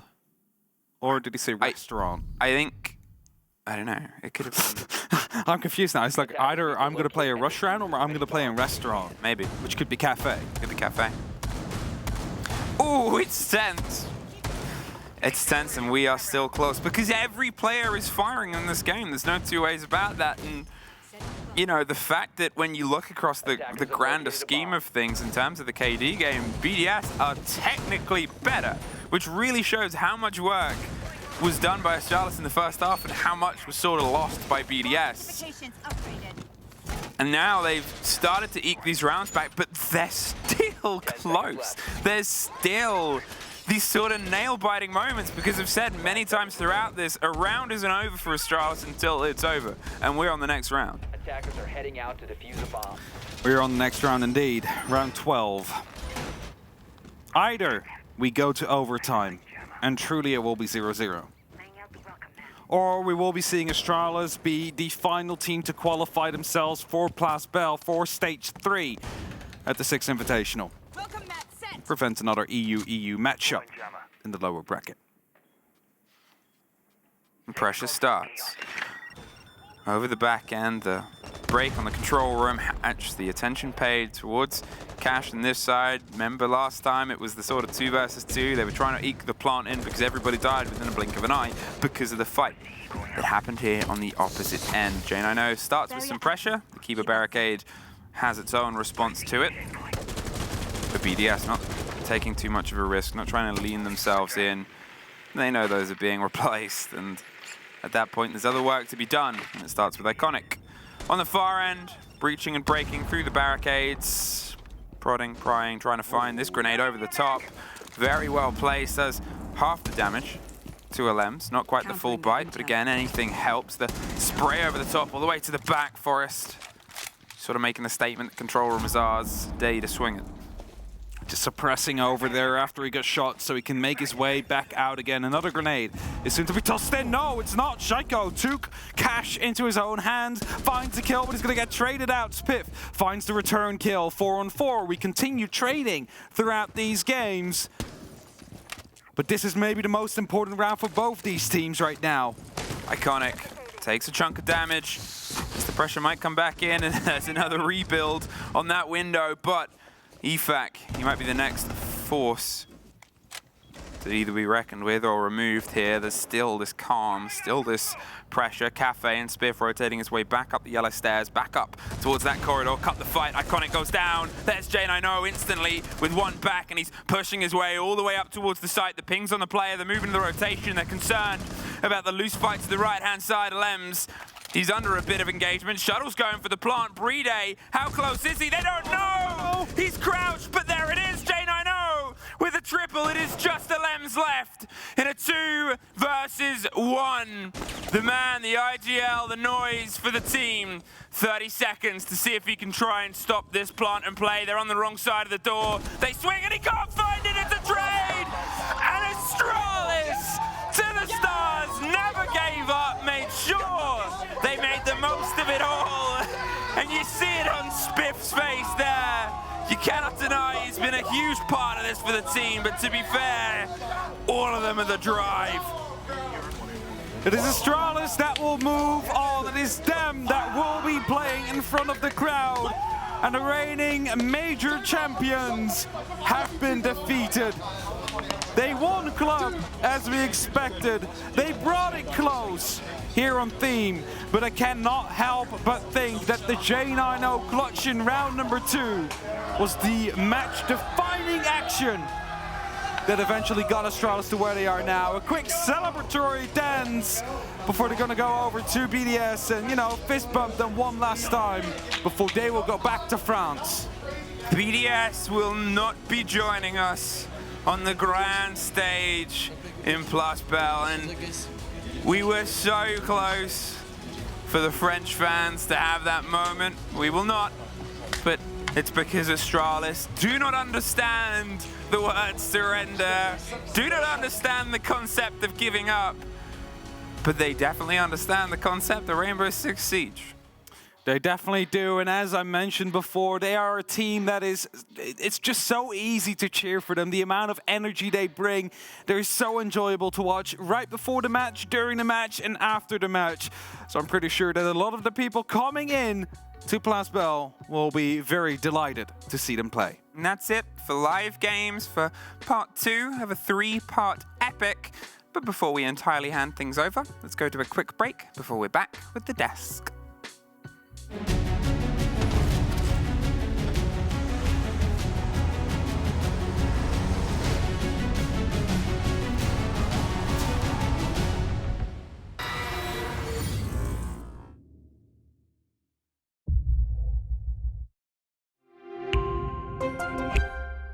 I'm Nicholas Morton, but you know me as Pingu. I'm a 2-time Rainbow Six Siege World Champion and former top Rainbow Six Siege player in Pro League. Welcome to my Siege Ranked Bootcamp. We're talking 20 seconds left on the clock, you got the diffuser in hand, what do? Play the way that you're comfortable with, because you have confidence when you're in this position. That is when you're gonna be at your very best. Good luck.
BDS, Astralis survives, and Forrest is with me now, the MVP.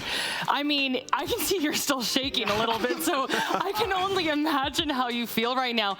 Can you take us to those last rounds? What was your mindset? What were you thinking? We just had the game plan thinking like, we gotta do something different, or they're just gonna smoke us. And so we tried getting crazy, and it failed like the second to last round. The last round, I think it was just like, we saw like a huge gap. I was telling the team just commit to right now and just hope it works out, and thank God it did. How did you keep your composure, or were you not composed, really? I was screaming. There was no composure. I was screaming the whole time. I love it. Dude, the E United days to the Wichita Wolves days to back here, it's been crazy following your trajectory all the way back to SI main stage now. It's been a really long journey to get here. What's it mean to you to finally make SI main stage? This is a dream come true. Everyone's grinding for it. Now I'm finally here to like prove that I'm good enough. But I'm taking the hammer though. Yeah? Yeah. Yeah? I'm here for it, man. All right, I like the motivation. This is a really back and forth game. When do you think that first realization hit, all right, we can win this game's gonna go our side? Villa. That's like a map we just didn't really practice too much, and we have a pretty good Villa. And we knew going into like the second map, like, we're probably gonna lose it. So let's just hit our banks at theme park and just win it. I mean, he told me earlier, he was like, there's probably a chance there'll be another permaban coming up at some point. I'm like, either another Club or Shell is coming down the pipeline. Are you worried if for some reason Club or Chalet comes back up again? Like, you've played Club so far twice. It hasn't worked out so far. Do you think you might still take it out on main stage at this point? Or is it kind of like, man, maybe not? Yeah, we'll take it main stage. I think today we're just trying to not trying to hide stuff, but just trying to get freaky on the fly. So and Chalet too, I can't say nothing about that. Yeah. If we play, just know we're about to slay out. Okay. I love that. Forrest, anything that you want to say to the fans watching at home? No. Oh, stop it. I hate when y'all do that. I mean, I guess thank you. Thank you to all the doubters as well. Just motivation, and they're taking a day at a time. And I'll see you guys main stage. Aw, Forrest, thank you so much for that fabulous interview. Enjoy that victory. All right, analyst desk. I can feel the enthusiasm, and it just feels so good. That was such a hard-fought battle. All right, let's take it back to map one. Villa, Astralis win 7-5, their map pick. Okay, real talk. BDS has been a little bit slow in attack on that one, and you thought that hurt them, man. Yeah, it was that second half where they were indeed on attack. They were quite slow. They were a little individual play style as well. There were actually 2 rounds that Astralis won on their defense just simply because the time ran out. But before we got to that, it was to start off Astralis on their own attacks. They had some very horizontal takes. They walked in at times where they just took the gunfights. I really like that bait as well, which you just saw with the Solus dropping the diffuser, making them think that they were in fact planting. And there was also a round where 2 players ended up in the frost mat. Leaky Effect got a 3K, and then still Astralis managed to pull that round to themselves. That's huge. Yeah, and Jacob, Astralis was getting some clutch plays on their map pick as well. Forrest, in particular, actually, our MVP. Which is actually really funny because he said that they hadn't really prepped that much for Villa in the interview. He said that wasn't really a priority, and it felt like it was a lot of impulse play. I think if you have that much roam capacity on Villa, it's both a clear sign that BDS didn't know how to contain it, and because Astralis were given so much free space, they were going to take that and they were going to exploit it to its fullest. If you've got Forrest running around as Solus as many maps as he was, or giving J9O all of that free space off site, that's exactly what they were going to do, and they did it. It was fantastic. 15-8 for Forrest to start things off. That's probably a massive reason for him continuing into that MVP campaign and why he won it for the whole series. Yeah, and a tale of 2 maps. Map 1 Villa, that was 7-5, but Clubhouse. Astralis don't play Club. Apparently not. They don't play Club. Yeah, BDS, they're the kings of the Clubhouse, right? Yeah, it's arguably one of their better maps. And I think if you're going to allow it to get through a ban phase, there needs to be some kind of wildcard factor, but there wasn't. I loved the fact that Astralis were trying to pick up the pace on their attacks. Every time we went to church, we saw somebody top main stairs within a minute 30. They were trying to move it as fast as they could, but it was with Ying play that felt like it will work with more iterations or more attempts using that exact same strategy. It wasn't really at a world championship pace, I feel like, here. So I think if Clubhouse were to come out later down the road for Astralis, I applaud the effort. Their heart was in the right place, just in execution, it didn't feel like it was there yet. Okay, so it was kind of funny because Forrest is straight up like, yeah, we knew we were going to lose that one, right? Yeah. Okay, and I'm kind of putting you in the hot seat for this one. So when I was watching, I was like, BDS is going to just take all this momentum and they're just going to capitalize off of it into the next map. What do you think broke down between map 2 and map 3? Well, you would say that indeed. Obviously, BDS feels super comfortable on Clubhouse. It's the map that they do really well on. Shaiko had a really good game as well. He had a bit of a slower start in that first game. Astralis, on the other hand, they were a little less good on getting the refrags as they were on that first map. BDS also just much better on getting those entry kills. And then you go to that third map where BDS start on attack. We did praise them out. I did give the stat to Emmy saying, well, they have a really good attacking win rate. And yes, it looked like they were going to have a really good set of attacks, but they kept on fumbling the bag. Clear operator advantages, clear opportunities to plant, and then there was still some huge plays, some clutch plays on the side of Astralis where they brought back clutching situation. That huge 2v4 as well from Forrest and Spiff. Whilst the plan was going down from Brude, a BDS player walked through a Capcan trap.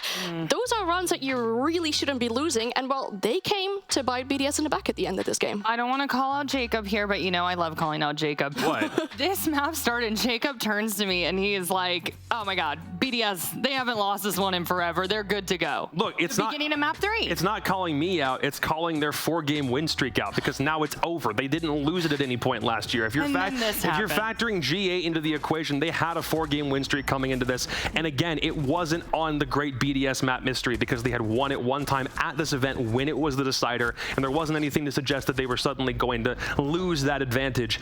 When they tried attacking here, it felt like some of it was half-baked. Call out called attack timeout after round 2 after that insane J9O 1v4 on round 2 and said, you know what, I'm noticing a problem. We need to play more aggressively. Then BDS 2 rounds later call their attack timeout because they want to ensure that they have the first half won and say, you know what, we're noticing this bit of a shift here from Astralis. Let's try to do something to match it. When they do, it is too little, too late. Astralis had too many people making insane plays to start off with that puts them into a 5-1 deficit. If not for that J9O clutch, we probably sit at maybe closer to overtime potential, but round 2 was huge because that first half used both timeouts and then set the pace for the rest of map 3. Exactly, yeah, and if you look at the entries for this last map, 12 rounds out of 12 rounds, 9 rounds, BDS was actually able to get the entry pick. And we had a little bit of a discussion about that later on in the green room. You'd say, oh, if you have the entry, especially on defense, right, all you have to do is sit and wait patient and wait for the attackers to come at you. But that is what really excels in the playstyle of Astralis, right? They'll be so explosive, they'll be in your face all of a sudden, and then when you're just sitting back and you're waiting for them to peek you, you'll be in the deficit. Yeah, I think that BDS was just a little bit jumpy. They were trying to anticipate Astralis's attacks, and yeah. The weird thing about this, okay, the weird thing about the series, yeah, everyone on Astralis was negative. Yeah. Everyone on Astralis had below a 1 rating. Everybody on Astralis is in the red or the yellow. There are 3 players on BDS who are in the green. Look at this. Actually, all players of BDS have a higher rating than the highest rated player on the side of Astralis. That's exactly what this says. Renshiro has a 0.96, J9O has a 0.95. Everyone on BDS played better on the stat sheet than everybody on Astralis did, yet Astralis are the winners. Shaiko is still posting a 1.28, still going +10 on KD, and he still might end up being the highest aggregate or average rated player of the whole tournament, yet he's gone. How in the world have Astralis pulled this off? Stats don't matter here. I'm not going to lie, though. This is a heartbreaking loss. I can't even imagine what's going through BDS's head. Also, Renshiro coming out of nowhere. You know, it was a hard-fought battle, but okay, I'm not going to cry. And I'm really excited for Astralis. It's just, you know, it's been one of those days, okay? And let's take a look at the bracket. Let's talk about all the heartbreaking losses, all the amazing victories. Let's just take a look back. Yeah, I mean, for BDS as well, you can't win them all, right? It puts a little bit of an end to their streak of winning tournaments, row in a row. And now Astralis, they're going to have to play against Koi next. I was actually really curious. I would have loved to be able to ask that question, but the interview was over before I knew how they feel about Koi and how they feel about going up against such a strong team that has won the Berlin Major and is also making a pretty good run here. Look, Astralis, from getting second place in Charlotte back to here, it's already a phenomenal story about how they said they were getting too complacent. They were allowing their egos to run away with them, and it's nice to see them back in this position. It's also great for a team like Koi, who themselves had a really off stage 3 and needed to find a way to fight back in. They are the masters of taking advantage of opportunities, and it seems like Astralis against Koi is probably my favorite game of Friday, simply looking at what we have on the docket. I also love the fact that we have either a LATAM or a North American team confirmed for Grand Finals, and North America still isn't completely knocked out because we've still got 2 of them left. I was so worried BDS we're going to knock out the other team, but it still seems like everyone has a fighting chance except APAC.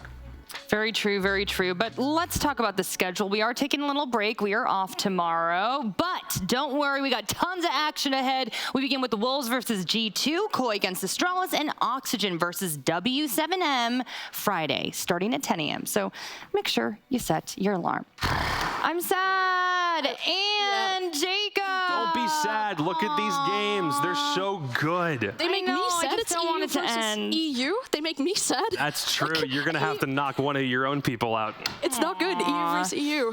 Well, really quickly, I know that this is the final desk segment for both of you for this SI, and I just wanted to give you both the opportunity to speak to the fans and say anything that you'd like to say. And I'm looking at you, so you gotta go first. Oh my God, I'm not good with these types of things, but I've really enjoyed my time. It's actually gone so fast as well. This last 1.5 weeks, what it is that we've been working. I've had a lot of fun. Great games. Just like being on the desk. Sorry, that was such an outro. Look, man, you put her on the spot. What did you expect? Well, you know what? I feel like you're going to have a lot to say. So, Jacob. Well, usually I have a lot to say. All I can say now is thank you. We'll see you this weekend. Okay, stop. Y'all are going to make me cry. Well, we will see you all on Friday. And group hug time. Oh, God. Get in here, Jacob. Oh, Get in. fine, Go over. We got you. I want to be on the box assistant. We'll see you guys later. Baby Ann. Oh, bye. I'm sad.